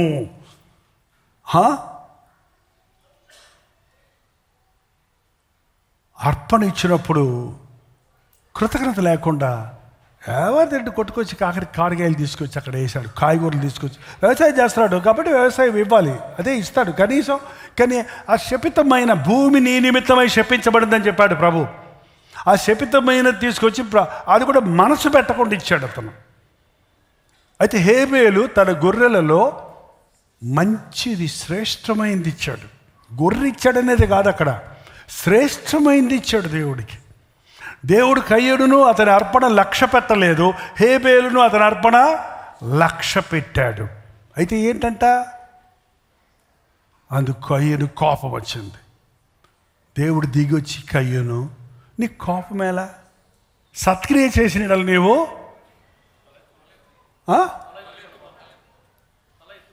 తలెత్తుకుంటావు కదా, లేకపోతే వాకిట పాపం పొంచి ఉంటుంది. ఇంకో విధంగా చెప్పాలంటే, ఎందుకు నువ్వు కోపడుతున్నావు, ఎందుకు నువ్వు అసూయపడుతున్నావు, వెళ్ళు నీ తమ్ముడితో సమాధానపడు. ఒరే తమ్ముడు, నాకు కూడా గొర్రె ఇవ్వరా అంటే ఇవ్వడా అండి? కానీ హృదయంలో కోపం పెట్టుకున్నాడు. ఒక రోజులో చంపేయలేదండి. కోపం, అసూయ, ద్వేషం, అర్ధను కోసం చూసుకున్నాడు. ఒంటరిగా ఉన్నప్పుడు చూశాడు, తమ్ముడి మీద పడి చంపేశాడు అంతే. పాపం హృదయంలో పెట్టుకుంటే అది పులుస్తుందండి, ఉబ్బి ఊరుతుంది. ఈ హంతకులు, ఈ వ్యభిచార పాప కూడా చూడండి, ఒకరోజు రాదు. They will start with some ఫోనో, సమ్ మాటలో, సమ్ చూపులో, సమ్ ఆలోచనలో ప్రారంభించి వాళ్ళు అట్లా ఎంత నీచ స్థితికి వెళ్ళిపోతారంటే, ఏంటండి, ఒక యవనస్తుడు 2 బిడ్డలున్న ఒక తల్లిని ప్రేమించాడంటాడేంటి వాడు పనికిమన్నాడు? 2 బిడ్డలు పెట్టుకొని ఒక యవనస్తుడు ఎంటబడద్దేంటి పనికిమాలింది? ఎక్కడొచ్చింది పనికిమాలిన సంబంధాలు? ఎంతమంది ఇలాంటి జీవితాలు జీవిస్తున్నారో తెలుసా? పెద్ద పెద్ద సెలబ్రిటీస్, పేరు మోసిన వాళ్ళు అయితే ఊరంతా తెలిసిపోతుంది వాళ్ళ సంగతులు. కానీ ప్రతి చోట ఇలాంటి నీచ కార్యాలు ఈ అంచె దినాల్లో పెరిగిపోతూనే ఉన్నాయండి. పాపమునకు చోటియ్యకుడి, ఆలోచనకు కూడా చోటివ్వకండి. హృదయ శుద్ధిని కాపాడుకోనండి. కోపము దాచుకోవద్దు. సూర్యుడు అస్తమించే వరకు నీ కోపాన్ని నిలిచి ఉండనివ్వద్దు. నీకెవరి మీదైనా ఈరోజు కోపం అంటే అర్జెంటుగా క్షమించు. ఏంటండి అర్జెంటు, తర్వాత చూస్తుందని అనొద్దు. నీ మనస్సులో నువ్వు క్షమించు. ఫస్ట్ నీ మనసులో నీ ద్వేషభావం తీసేయి. నువ్వు ఎవరి మీదన్నా అసూయపడుతున్నావంటే వాళ్ళకేం పర్వాలేదు, నీకే హానది. నీ హృదయం సరిచేసుకోకపోతే సాతాను వాడు ఎక్కడ కలహము, ఎక్కడ ద్వేషము, ఎక్కడ అసూయ, ఎక్కడ కోపం ఉందో పిలవకుండా బెల్లం ఉన్న చోటుకి ఏకలు వచ్చినట్టు వాడు వచ్చేస్తాడు. పాపం ఉన్న చోటుకు వచ్చేస్తాడు వాడు. నిన్ను తన ఆధ్వర్యంలో తీసుకుంటాడు. బిలాము మార్గం ఏంటా? బిలాము మార్గం ప్రవక్త ఆయన, దేవుణ్ణి ఎరిగినోడే, దేవుని చిత్తం తెలుసుకోవాలని ఆశ ఉన్నోడే. వెళ్ళమంటావా ప్రభువా? బాలాకు రాజు రమ్మంటున్నాడు, ఇశ్రాయేలుని శపించమంటున్నాడు. వెళ్ళమంటావా ప్రభువా? నువ్వు వెళ్ళకూడదు, వారిని శపించకూడదు. స్పష్టంగా చెప్పాడు దేవుడు. ఎప్పుడు దేవుడు చెప్పినా స్పష్టంగా చెప్తాడు. ఏంటంటే బయటకు వచ్చి వాళ్ళతో ఏం చెప్పాడు తెలుసా? రాజుగారు పంపించిన వాళ్ళతోటి, దేవుడు వెళ్ళొద్దు అంటున్నాడు అంటే అర్థం ఏంటో? మా ఆయన వెళ్ళొద్దు అంటున్నాడు అంటే అర్థం ఏంటమ్మా? నీకు వెళ్ళాలని ఉంది. చూసారా? అరే మా ఆయన వెళ్ళొద్దు అంటున్నాడు కాబట్టి నేను రానని చెప్పచ్చు కదా. ఆయన అంటున్నాడు, నాకు ఆశే. కానీ ఏంటంటే దేవుడు అంటున్నాడు, నేను వద్దామని చాలా ఆశపడ్డా. మీరు ఇంతమంది ఇన్ని బహుమానాలు తీసుకొని వస్తే మిమ్మల్ని నిరుత్సాహం చేయటం నాకు ఎంత మాత్రమో ఇష్టం లేదు. అసలు ఎవరిని బాధ పెట్టను నేను, కానీ దేవుడు వద్దంటున్నాడు కాబట్టి రాలేకపోతున్నాను అని నసిగాడు. రెండో రోజు ఏందో ఇంకా డబ్బులు ఇస్తే వస్తాడు కాబట్టి అనుకొని రాజుగారు ఇంకా పంపించాడంటే, ఇంకా పంపించి ఇంకా వచ్చేటప్పటికి మేము ఇంకా తెచ్చాము, ఇంకా ఎక్కువ ముఖ్యమైన వాళ్ళమందరం వచ్చామంటే, ఉండండి మీరు, నేను వెళ్ళి ప్రార్థన చేసి దేవుణ్ణి అడిగి వస్తాను అన్నాడు. ఇంకేంది అడిగేది? ఎన్నిసార్లు అడుగుతావు దేవుణ్ణి? మళ్ళీ వెళ్ళి రాత్రి చేశాడంట. రాత్రంతా ప్రార్థన చేశారండి. దేవుడు తన చిత్తం తెలియజేయట్లేదండి అంటాడు కొంతమంది. రాత్రంతా నువ్వు ప్రార్థన చేసింది ఏంటి? నీ మనసులో ఉన్నదే తిప్పుకుంటున్నావు. ఏంటండి అది? రోట్లో పిండి వేసిన తర్వాత ఆ పిండి తిప్పుతూనే ఉంటారు కొంతమంది. అది బెత్తగా అయిపోయిన తర్వాత కూడా తిప్పుతూనే ఉంటారు. అదే తిప్పుతారు అంతే, కొత్తది మీరు అందులో. నీ ఆలోచనలే తచ్చన ప్రభా నాకు ఎవరున్నారు ప్రభా? నువ్వే కదా ప్రభా, అద్భుతాలు చేసేవాడు కదా, నువ్వు ఒప్పుకో ప్రభా, అని ప్రభా, అమ్మాయిని పెళ్లి చేసుకుంటాను ప్రభా, అని ప్రభా, లాంఛం తీసుకుంటాను ప్రభా, అని ప్రభా, ఊరు వెళ్ళిపోతాం ప్రభా. ఏంటండి ఏం విశ్వాసాలు అండి ఈ రోజున? అబ్బో, వాక్యం తెలుసు, ప్రార్థన తెలుసు, ఎలా ప్రార్థన చేయాలో తెలుసు, ఏం పదాలు తెలుసు, ఏమేమి అడగాలో తెలుసు, కానీ అడిగేదంతా భోగాల నిమిత్తమే అడుగుతున్నారు. మీ భోగాల నిమిత్తం అడుగుతున్నారు కాబట్టి మీకేమీ దొరకలేదు. బహుమానాలకు ఆశపడ్డాడండి, దేవుని చిత్తం కాకుండా. మళ్ళీ మూడోసారి వస్తే మళ్ళీ మూడోసారి అడిగాడు. పోతావా? అవును దేవుడు, పోతే పో, కానీ ఇశ్రాయేలు శాపించడానికి వీలు లేదు. నువ్వు ఊరికే పోతా అంటావు. పోతే పో, కానీ నీ వల్ల కాదు ఇశ్రాయేల్ని శపించడానికి. దొరికిందిరా సందం అన్నాడు రాని. గాడిద ఎక్కాడు చూడండి, గబగబా పరుగెత్తమంటుంటే అది కదలటల్లా కర్ర తీసుకొని కొట్టాడంట. నన్ను కొడతావే అది గాడిదకు నోరు వచ్చి మాట్లాడితే, కొట్టకుండా ఏం చేయమంటావు, నువ్వు నాకు ఆడితావు కదా అని మళ్ళీ దాంతో మాట్లాడుతున్నాడు. అరే గాడిద మాట్లాడుతుంది, ఎదురు జ్ఞానం లేదు, ఎట్లా పంపంటావు? ఎదురుకుండా దేవత అడ్డంగా నిలబడున్నాడు. నాకు కనపడుతుంది గాడిదకి, నీకు కనపడదా పెద్ద గాడిద? అంతేనండి.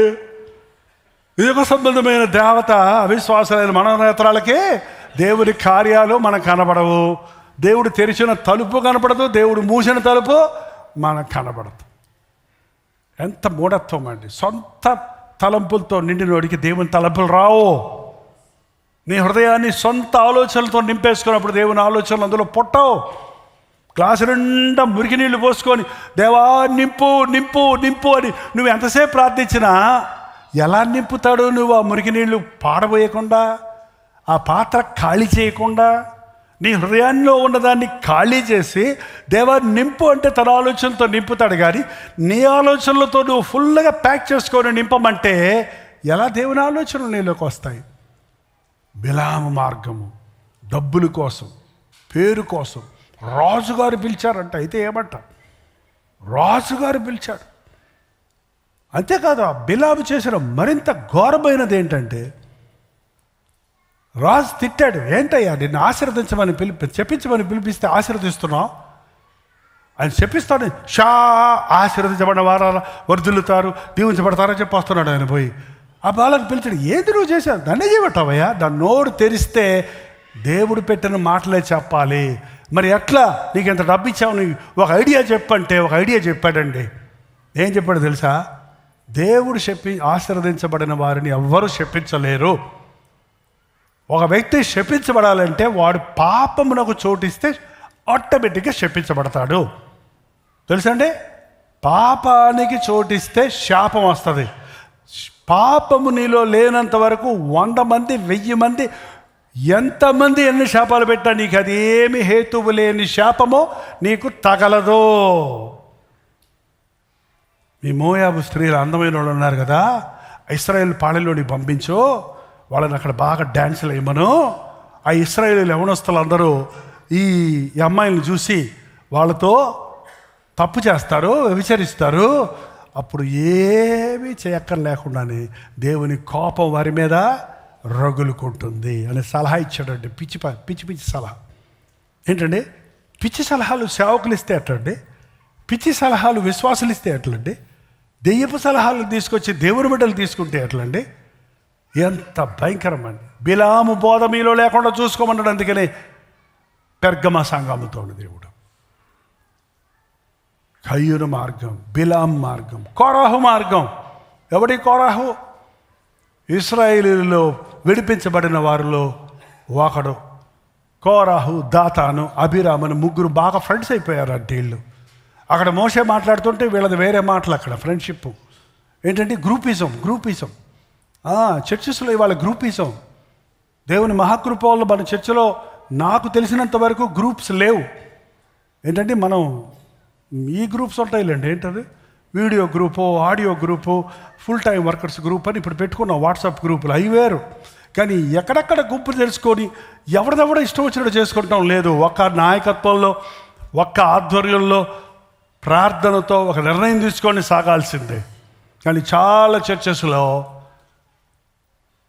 మొన్న ఒక సహోదరు చెప్తుంది, మా చర్చిలో బల్లారాధన అయింది, ఇంకా కానుకల పాట జరుగుతూనే ఉంది. సంఘ పెద్దలు లేచి ఒకరినొకరు తిట్టుకొని భయంకరంగా తిట్టుకుంటూ కొట్టుకున్నారు. మేము కూర్చోవాలో వెళ్ళిపోవాలో ఆశీర్వాద ప్రార్థన అవ్వలేదు కదా అని కూర్చున్నామంటే అక్కడ జరిగేది చూస్తుంటే తట్టుకోలేకపోతున్నాము. ఏం చేయమంటారు? ఇక మీద ఆ చర్చికి వెళ్ళమంటారా వద్దంటారా నన్ను అడుగుతున్నారు. నేనేం చెప్తా? మా చర్చికి రమ్మమంటావా? నేను చెప్పను. ఏ చర్చి పరిశుద్ధమైంది కాదు. నువ్వు మీ చర్చి బాగోపోతే ప్రార్థన చేయి. మీ పాస్టర్ సరిలేకపోతే నువ్వు ఉపవాసం ఉండి ప్రార్థన చేయి, తప్పేం లేదు. నీ ప్రార్థన బట్టి నీ సంఘాన్ని దేవుడు ఉద్యమం కలుగు చేస్తాడు. నీ ప్రార్థన బట్టి నీ సేవకుల్ని సరిచేస్తాడు, నీ కుటుంబాన్ని సరిచేస్తాడు. అదే నేను చెప్పే బాధ, అదే వాక్యం చెప్పే బాధ. మీలో ఎవడైనా ఒకడు పొరపాటు చేశాడంటే నేను కూడా అలాంటి తప్పిదంలో పడతానేమోనని అట్టి వారిని మంచిదారికి తీసుకురావాలని ఆశించాలి, కానీ వాళ్ళని నెట్టేయకూడదు. అండి కోరాహు తిరగబడ్డాడు మోషే మీద. నువ్వేనా నాయకుడివే? నువ్వేనా ప్రవక్తవే? నువ్వేనా ప్రవచించేది? మేము ప్రవచిస్తాం, మేము నీతో పాటు వచ్చాం, మేము మొదటి నుంచి ఉన్నాం. నువ్వు ఎన్ని సంవత్సరాలు నీ చేతి కింద ఉండాలి? మేము ఎన్ని సంవత్సరాలు నువ్వు చెప్పింది మేము వినాలి? నేను నాయకుడిని అవుతాను, నేను కూడా ప్రవచిస్తాను అని అంటే మోషే సాగిలపడ్డాడు ఉంది బైబిల్లో. ఏది పిచ్చి పిచ్చి మాటలు మాట్లాడుతున్నావు? లోబడి ఉంటే ఉండు, లేకపోతే పో అని లేదు. ఏమన్నాడు మోషే? సాగిలపడ్డాడంట. ఏంటయ్యా మీరు మాట్లాడేది? నేనేమన్నా కోరుకున్నానా ఇది? అది మీరు కొంతమంది అనుకుంటున్నారండి. సేవకులు ఎవరన్నా మీరు చేయండి సేవ, నేను కూర్చుంటా, సంతోషంగా కూర్చుంటా. కాదు, నువ్వే పిలిపేడలో నువ్వురా, నేను కూర్చుంటా, నీకు అన్నీ చేసి పెడతాడు, ఇవన్నీ అర్పణలు చేసి పెడతాడు. మీరు వచ్చేయండి ఎవరన్నా ప్రసంగం ఇక్కడ, నేను వద్దరులేతే చేయండి. ఏంటంటే దేవుడు పెట్టాడు కాబట్టి మోస్తున్నాం అంతే. ఇది లాభం కోసం కాదే, గొప్ప కోసం కాదే. దేవుడు వాళ్ళ పైన నిలబెట్టాడు. నేను కింద మట్టిలో కూడా ఇప్పుడు కూర్చుంటాను, మట్టిలో ఇప్పుడు కూర్చుంటాను, ఎక్కడ పడితే అక్కడ, ఎప్పటికి వెళ్తాను ఎక్కడికి పడితే అక్కడికి. దేవుడు అప్పగించిన పని. ఏదో మోషే అంటున్నాడు, ఏందయ్యా నేనేమి ఇచ్చించుకోవాలా? దేవుడు నేను ఉదరా ముర్రోడా చేత కదరా నాయన, నేను నోటు మాంద్యం కలిగినోండి, నేను పోలేను, నాకు బలం లేదంటే పిలిచి నన్ను పంపించాడు, నాకు అప్పగించాడు. ఇది నేను చేయకపోతే నాకు శ్రమ అని నేను చేస్తున్నాను. మిమ్మల్ని కూడా దేవుడు కోరుకుంటే ఇంకా మంచిది, రండి రేపు మనం దేవుని సందులో కనబడదాం రండి. నేను కాదు ఫైనల్ చేసేది, ఎవరి సందులో? దేవుని సన్నిధిలో తేల్చుకుందాం రండి అని. దేవుని సన్నిధిలోనికి వచ్చినప్పుడు ఏం జరిగిందో మీకు తెలుసండి. భూమి నెరలు విరిచి వారిని మింగివేసిందని ఉందండి బైబిల్లో. తిరుగుబాటు చేయటం, సంఘాల్లో తిరుగుబాటు, ఇళ్లల్లో తిరుగుబాటు. బిడ్డకు 9 years వచ్చేటప్పటికి తల్లులు చెప్పే విషయాలు ఏంటండి? మా పిల్లోడు లోబడతలేదు, అబ్బాయి తిరగబడుతున్నాడు. ఈ మధ్య అబ్బాయిలే కాదు, వాళ్ళు ఎంతోమంది అబ్బాయిలే ఉండేవాళ్ళండి. అమ్మాయి తిరగబడుతుంది, అమ్మాయి సెల్ ఫోన్లో ఎవరితోటో మాట్లాడుతుంది, వద్దంటే కోప్పడుతుంది, సెల్ తీసేస్తానంటే నేను ఆనందం అంటుంది, నేను ఇంట్లోకి వెళ్ళిపోతానంటుంది. ఎంత పైకరం అండి! ఏంటో తిరుగుబాటు. నీ తల్లిదండ్రులకు విధేయులు అవ్వాలి, నీ నాయకులకు నీ విధేయులు అవ్వాలి. తిరుగుబాటు చేసేది సాతాను మనసు. వాడు తిరుగుబాటు చేశాడు పరలోకంలో, తిరుగుబాటు చేసి పాతాళంలో పడ్డాడంతే. తిరుగుబాటు చేయటం అని తిరుగుబాటు మార్గాన్ని విశ్వాసుల్లో పెట్టడానికి సైతాను ప్రయత్నిస్తున్నాడండి. డబ్బాశ పెట్టి సేవకుల్ని మభ్యపెడుతున్నాడు. ఈ రోజున డబ్బుల కోసం సేవ సంఘాలు విడిచి వెళ్ళిపోయే వాళ్ళు ఉన్నారు, డబ్బు కోసమే సొంత సంఘాలు పెట్టుకునే వాళ్ళు ఉన్నారు, గొప్పల కోసమే సొంత ఇష్టాన్ని చేసుకొని దేవుడి చిత్తంలో నుండి జారిపోయి భ్రష్టులు అయిపోయేవారు ఉన్నారు. వాళ్ళకి శ్రమ, అలాంటి వారికి శ్రమ. వారు నిర్భయముగా మీతో సుఖభోజనములలో భోజనము చేయుటూ తమ్మును తాము నిర్భయులుగా పోషించుకుంటున్నారు. ప్రేమ విందుల్లో దొంగబెట్టులుగా ఉన్నారు. అబ్బో, వీళ్ళు ఎప్పుడు చూసినా సుఖభోజనాల దగ్గరే ఉంటారు, వీళ్ళు ప్రేమ విందులుగా పాల్గొంటారు, పెళ్ళిళ్ళకి తప్పకుండా వెళ్తారు. వీళ్ళు తప్పకుండా పెళ్ళిళ్ళకి వెళ్ళే విశ్వాసులు మన సంఘంలో చాలామంది ఉన్నారు. ఆదివారం అన్న ఎప్పుడైనా మాంటారు, కానీ పెళ్ళి మాత్రం మాంటారు. అది ఆంధ్రాలో జరిగిన, ఆకాశంలో జరిగినా వెళ్ళిపోతారు ఎట్టగోలాగా. పెళ్ళి కదా, భోజనం ఉంటుంది కదా, భోజనం ఏంటండి? ప్రేమ విందులంట, పార్టీసు, వాటిలకు పరిగెడతారు. అసలు దేవుని సన్నిధిలో మనందరం కలిసి స్తుతులివిగో అని పాడుతుంటే అది కాదు ఆ ప్రేమ విందు. నాకైతే కడుపు నిండిపోయింది ఆ పాట పాడితే, గుండె నిండిపోయింది. స్తుతిస్తూ దేవుడు ఉంటే కళ్ళెం నీళ్ళు వచ్చేస్తుంది, నాకు ఫస్ట్ కృతజ్ఞత వచ్చేస్తుంది. నాకు నేను ఆపుకోలేకపోతున్నాను. మన టైం అయిపోయిందని నేను అక్కడ ప్రేయర్ స్టార్ట్ చేయాల్సి వచ్చింది. కానీ ఎక్కడుందండి ఈ ఆనందం? ఎక్కడుంది? భక్తిహీనుల గుడారంలో నివసించడం కంటే నా దేవుని మందిరంలో ఒక్క దినం ఉండుట నాకు ఆనందం. భక్తి జారిపోయినోడికి పెళ్ళిళ్ళ మీద ఉన్నంత ఇంట్రెస్ట్ దేవుని ఆదివారపు ఆరాధన మీద ఉండదు. ఏంటంటే లోకంలో ఉన్న వాటి కోసం దేవుని బిడ్డలు ఆకర్షితులు అవటం అనేది భక్తిలో దిగజారిపోయిన దానికి గుర్తది. ఇలాంటి మందిరాలు, ఇలాంటి సేవలు, ఇలాంటి సేవకులు, ఇలాంటి విశ్వాసులు ఇవాళ కుప్పలు కుప్పలుగా ఉన్నారండి. రేపు డిసెంబర్ 25వ తారీఖు ఇప్పుడే మొదలైపోయింది చూడండి. కిసుమిసు సందడి కిసుమిసు సందడిని పాటలు అప్పుడే లాలీజో లాలీ లాలీజో యేసు. ఆయన లాలా నెల చిన్నపిల్లడు ఆయన ఏమన్నా పాడితే పాడారు కానీ కేరళస్ జోల పాట పాడకండి. ఇశ్రాయేల్ని కాపాడువాడు కుడుకడు. ఆయన బాలయేసు కాదండి. ఆయన బాలయేసుగా వచ్చాడు, పెరిగాడు, సంపూర్ణుడయ్యాడు, పరిపూర్ణుడయ్యాడు, సెలవులో బలయ్యాడు, మరణించాడు, పాతిపెట్టబడ్డవాడు, తిరిగి పునరుద్ధానుడైన క్రీస్తును మనం ఆరాధించాలి. అది క్రిస్మస్ అయినా ఈస్టర్ అయినా. చచ్చిన దేవుడు కాదు, బొమ్మ దేవుడు కాదు, పిల్ల దేవుడు కాదు. హల్లెలూయా. నా దేవుడు సజీవుడు. ఏంటండి ఏమి సర్దడో మరి, ఏం కిసిమిసి పండగలు, ఏం భోజనాలు, ఏమి స్టార్స్, ఎక్కడి నుంచి వస్తాడో ఆ తాతగారు వచ్చేస్తాడు. సడన్గా వచ్చేస్తాడు ఆ తాతగారు. ఆయన చూడగానే అంతవరకు యేసుని గురించి విన్నప్పుడు కూడా లేనంత సంతోషం, యేసయ్య నా కొరకు పుట్టాడన్న లేనంత సంతోషం ఆ ఎర్ర చొక్కా వేసుకున్న తాతను చూడగానే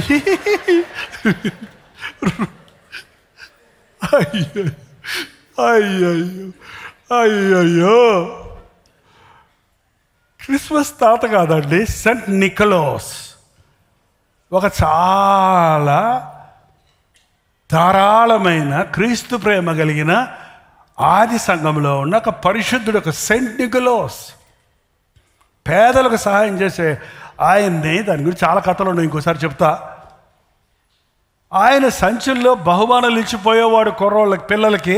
అది అలా ఒక ఆనువాయి చేసుకొని ఇవాళ ఆ క్రిస్మస్ తాత ద్వారా డ్యాన్స్ వేయించటము, ఏంటో మాట్లాడించటము.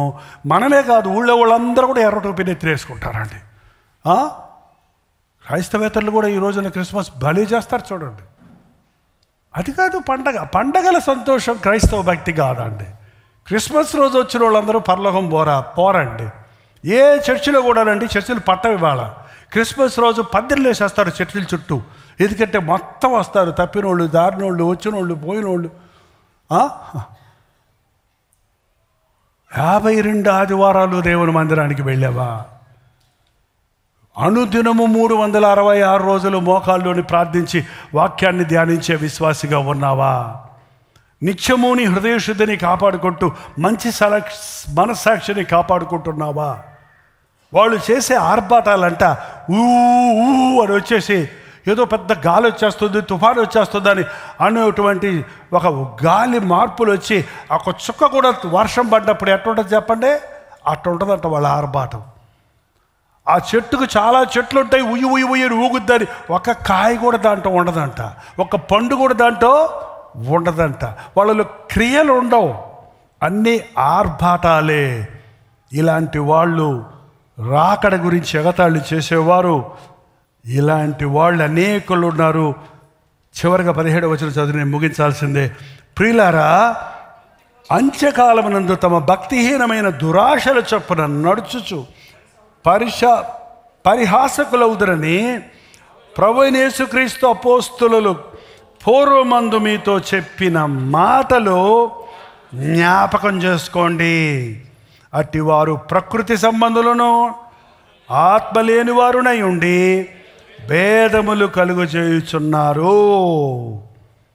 అంచె దినాలలో అపహాసకులు బయలుదేరతారు. ముందుగానే ప్రవక్తలు హెచ్చరించిన మాటను గుర్తు చేసుకోండి. మీరు అలా ఉండకండి. ప్రియులారా, 20వ వచనం, మీరు విశ్వసించిన అతి పరిశుద్ధమైన దాని మీద మిమ్మల్ని మీరు కట్టుకొనుచు పరిశుద్ధాత్మలో ప్రార్థన చేయొచ్చు, నిత్య జీవార్థమగు మన ప్రభు అయిన యేసుక్రీస్తు కనికరము కొరకు కనిపెట్టుచు దేవుని ప్రేమలో నిలుచున్నట్లు కాచుకొని ఉండండి. మీరు కట్టుకోండి, మీరు ప్రార్థన చేయండి, మీరు కనిపెట్టండి, మీరు కాచుకొని ఉండండి. మీరు అతి పరిశుద్ధమైన దాని మీద మిమ్మల్ని మీరు దినదినాభివృద్ధి చేయొచ్చు. కట్టుకొనండి మీ భక్తిని. మీరు ఆత్మలో, పరిశుద్ధాత్మలో ప్రార్థన చేస్తూ శుద్ధ మనసును, మంచి విశ్వాసాన్ని కాపాడుకోండి. ప్రభువు రాకడ కొరకు మీరు కనిపెట్టండి. పరిశుద్ధాత్మలో మీరు ప్రార్థించండి. ఆయన కనికరము కొరకు కనిపెట్టుకోండి అని దేవుని వాక్యం సెలవిస్తుందండి. దేవుని ప్రేమలో నిలిచి ఉండినట్లుగా కాచుకోండి. Be aware, be careful. నీ దగ్గర కొంచెం బంగారం ఉంటే ఎంత జాగ్రత్తగా భద్రపరుచుకుంటావు, అంత అలర్ట్గా ఉంటావు. ఏంటండి, నీ దగ్గర కొన్ని కట్టల డబ్బు ఉంటే అబ్బో, యు టేక్ ఆల్ ప్రికాషన్స్. ఏ తొక్క చేతుల్లో పడకుండా, ఎవరి కన్ను దాని మీద పడకుండా కాపాడుకుంటావు. అట్లాగే నీ హృదయాన్ని కాపాడుకో.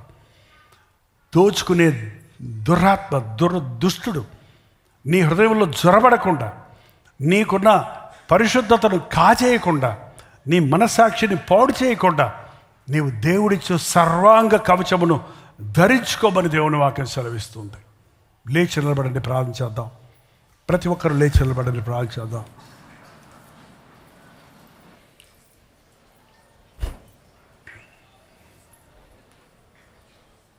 పరిశుద్ధుడా, నాకు సహాయం చేయ్యా. ప్రేమ కలిగిన ప్రభువా, నాకు కృప చూపించయ్యా. నా భక్తిని కాపాడుకోవడానికి, నా హృదయ శుద్ధిని కాపాడుకోవడానికి, నా మంచి మనస్సాక్షిని కాపాడుకోవడానికి, విశ్వాసమును నిలిచి ఉండడానికి, ప్రేమలో వర్ధిల్లడానికి నాకు సహాయం చేయి ప్రభువా. ప్రతి ఒక్కరు నోరు తెరిచి ప్రార్థిద్దాం. యవనుడా ప్రార్థించు, యవను సహోదరి ప్రార్థించు, విశ్వాసి ప్రార్థించు. చేదైన వేరు ఏదైనా మొలిచిందేమో పీకి పారేయ్ దేవుని సన్నిధిలో. మొలవనివ్వకది, అలా వదిలేయకది. నీ ఆలోచనలు సరిచేసుకో, నీ తలంపులు సరిచేసుకో, నీ కోరికలను ప్రభు సన్నిధిలో విడిచిపెట్టు. నీ గుండెల్లో ఉన్న చెత్త కొమ్మరించు. దేవుని గొప్ప ప్రణాళికలు నీకు బయలుపరుస్తాడు. ప్రతి ఒక్కరు 2 చేతులు పైకి ఎత్తి దేవుడితో చెప్పండి, యేసయ్యా, నువ్వు నాకు కావాలయ్యా. నేను నీ కొరకు బ్రతకాలయ్యా. నన్ను శుద్ధీకరించయ్యా.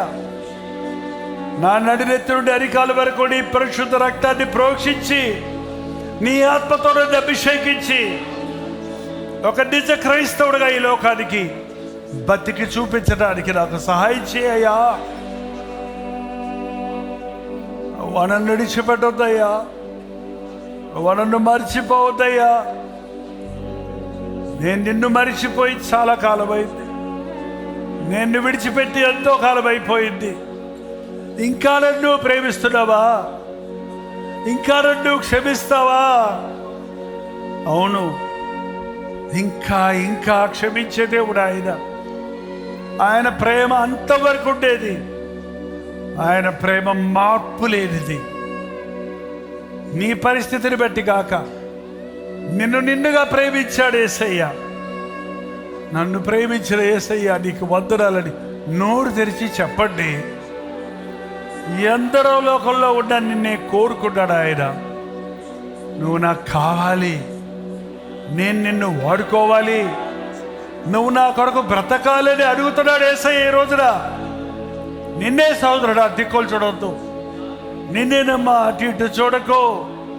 నన్నా ప్రభువా, నేనా ప్రభువా, నేనేం చేయగలనయ్యా, నేనెందుకు పనికొస్తానయ్యా? అన్నీ సాకులు చెప్పితే ఆయన వదిలేసేవాడు కాదు.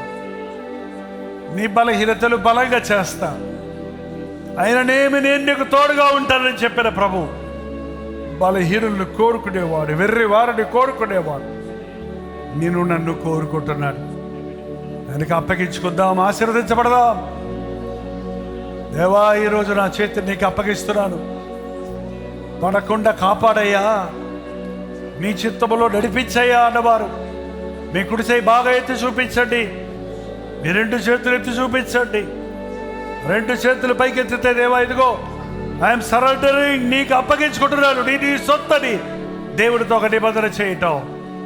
దేవా, ఇదిగో నాయనా, పరిశుద్ధుడా, ప్రేమగల తండ్రి, ఒక్కసారి మమ్మల్ని చూడయ్యా. ఏ ఆవరణలో ఉన్న నీ బిడ్డలను చూడయ్యా. ప్రభువా, నన్ను ఆదుకో. నా చేయబట్టుకున్న లేవనెత్తు, నా చేయబట్టుకున్న నడిపించు, నా అపవిత్రత నుంచి నన్ను విడిపించు, నీ రక్తంలో నన్ను మరొకసారి కడుగు.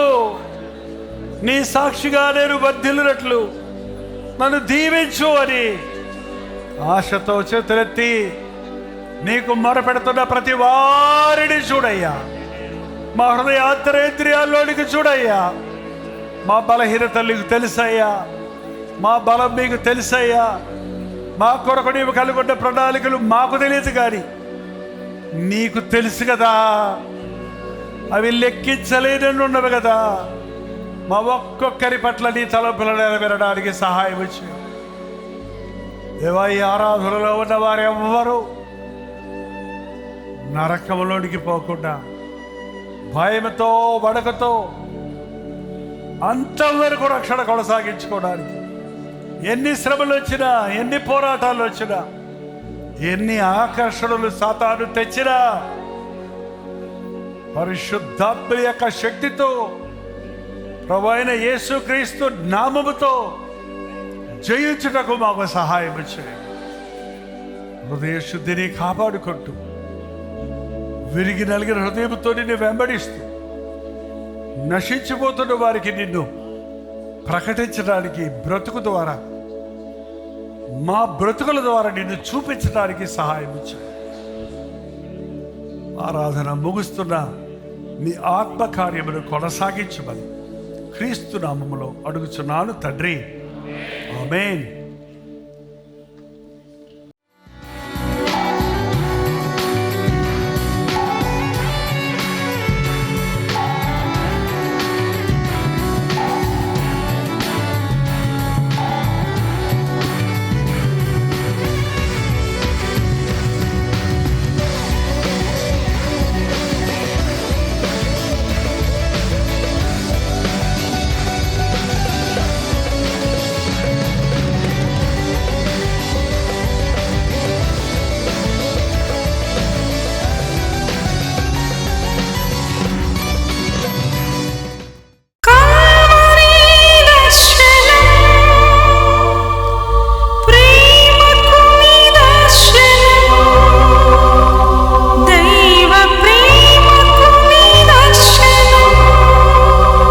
తెలుగు, తమిళ, హిందీ, మలయాళం, బెంగాలీ, ఒరియా అనే 6 భాషల్లో టెలివిజన్ ప్రోగ్రామ్స్ కొనసాగుతూనే ఉన్నాయి. భారతమైన పరిచయంలో మీరు సహకరించాలని ఆశిస్తే, ప్రభువు మిమ్మల్ని ప్రేరేపిస్తే మీ విరాళాలు, కానుకలు పంపించవచ్చు. అవి నేరుగా టీవీ ఛానల్స్కి వెళ్తే అందులో ఏది మేము మా సొంత ఖర్చుల కొరకు ముట్టుకోవట్లేదు, వేరే పరిచయ కొరకు ముట్టుకోవట్లేదు. టెలివిజన్ పరిచయలో ఇంకా సువార్త వినని వారికి అది అందించాలని ఆశతో మరి 20 సంవత్సరాలుగా కొనసాగుతున్న పరిచయం కొరకు ప్రార్థించండి, ఈ సహకారాన్ని అందించండి. ఈ విషయంలో మీకు ఇంకా ఎవరైనా కావాలంటే 89393939 అనే నెంబర్కి మార్నింగ్ 10 నుంచి ఈవినింగ్ 10 లోపల మీరు ఫోన్ చేయండి, వివరాలు మీకు తెలియజేస్తాం.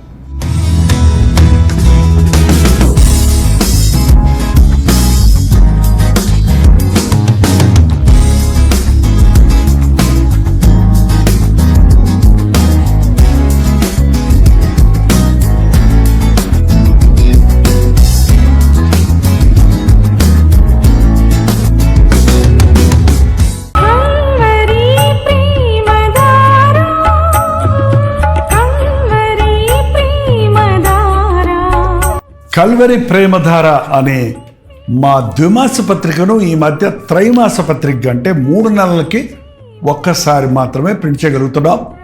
మరి గత 40 సంవత్సరాల పైబడి కొనసాగుతున్న ఈ పత్రికను ఆపు చేయటం ఇష్టం లేక దీన్ని త్రైమాస పత్రికగా మార్చున్నాం. మీరు కల్వరి ప్రేమధార పత్రికను చదువుతున్నారా?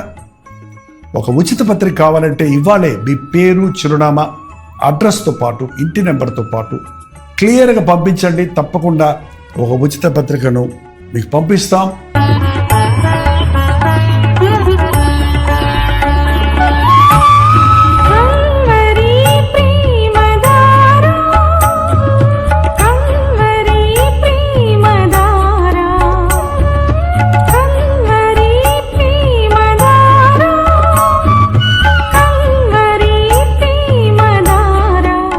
ఒక నిమిషం. మీ ఆధ్యాత్మిక జీవితాన్ని బలపరిచే అనేక పుస్తకములు, బైబిల్ సంబంధించిన పుస్తకములు, మీ సమస్యలకు పరిష్కారాలు కలుగజేసేవి, మీ ఆధ్యాత్మిక జీవితాన్ని బలపరిచేవి, మీ విశ్వాసమును వృద్ధి చేసేవి, యవనస్తులకు, స్త్రీలకు, పురుషులకు, అలాగే కుటుంబాలకు ఉపయోగకరమైన వర్తమానాలతో నిండిన అనేక పుస్తకములు, ఇంచుమించు 50 పుస్తకములు సిద్ధపరుచున్నాం. ఈ 50 పుస్తకాలు మీకు కావాలంటే ఇప్పుడే 08939393939 నెంబర్ కాల్ చేసి తెలుసుకోండి.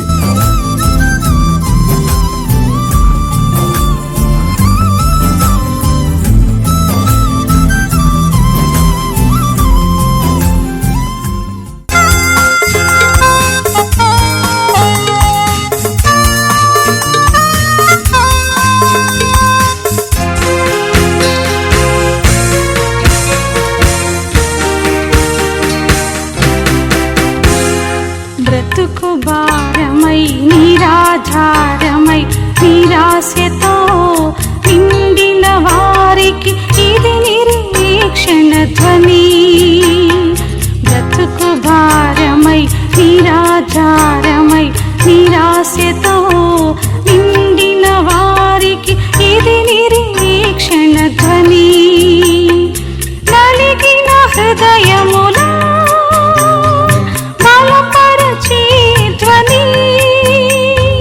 నలిగిన హృదయములా బలపరచే ధ్వని. దుఃఖితులెల్లరికీ ఇది ఆదరణ ధ్వని. దుఃఖితులెల్లరికీ ఇది ఆదరణ ధ్వని.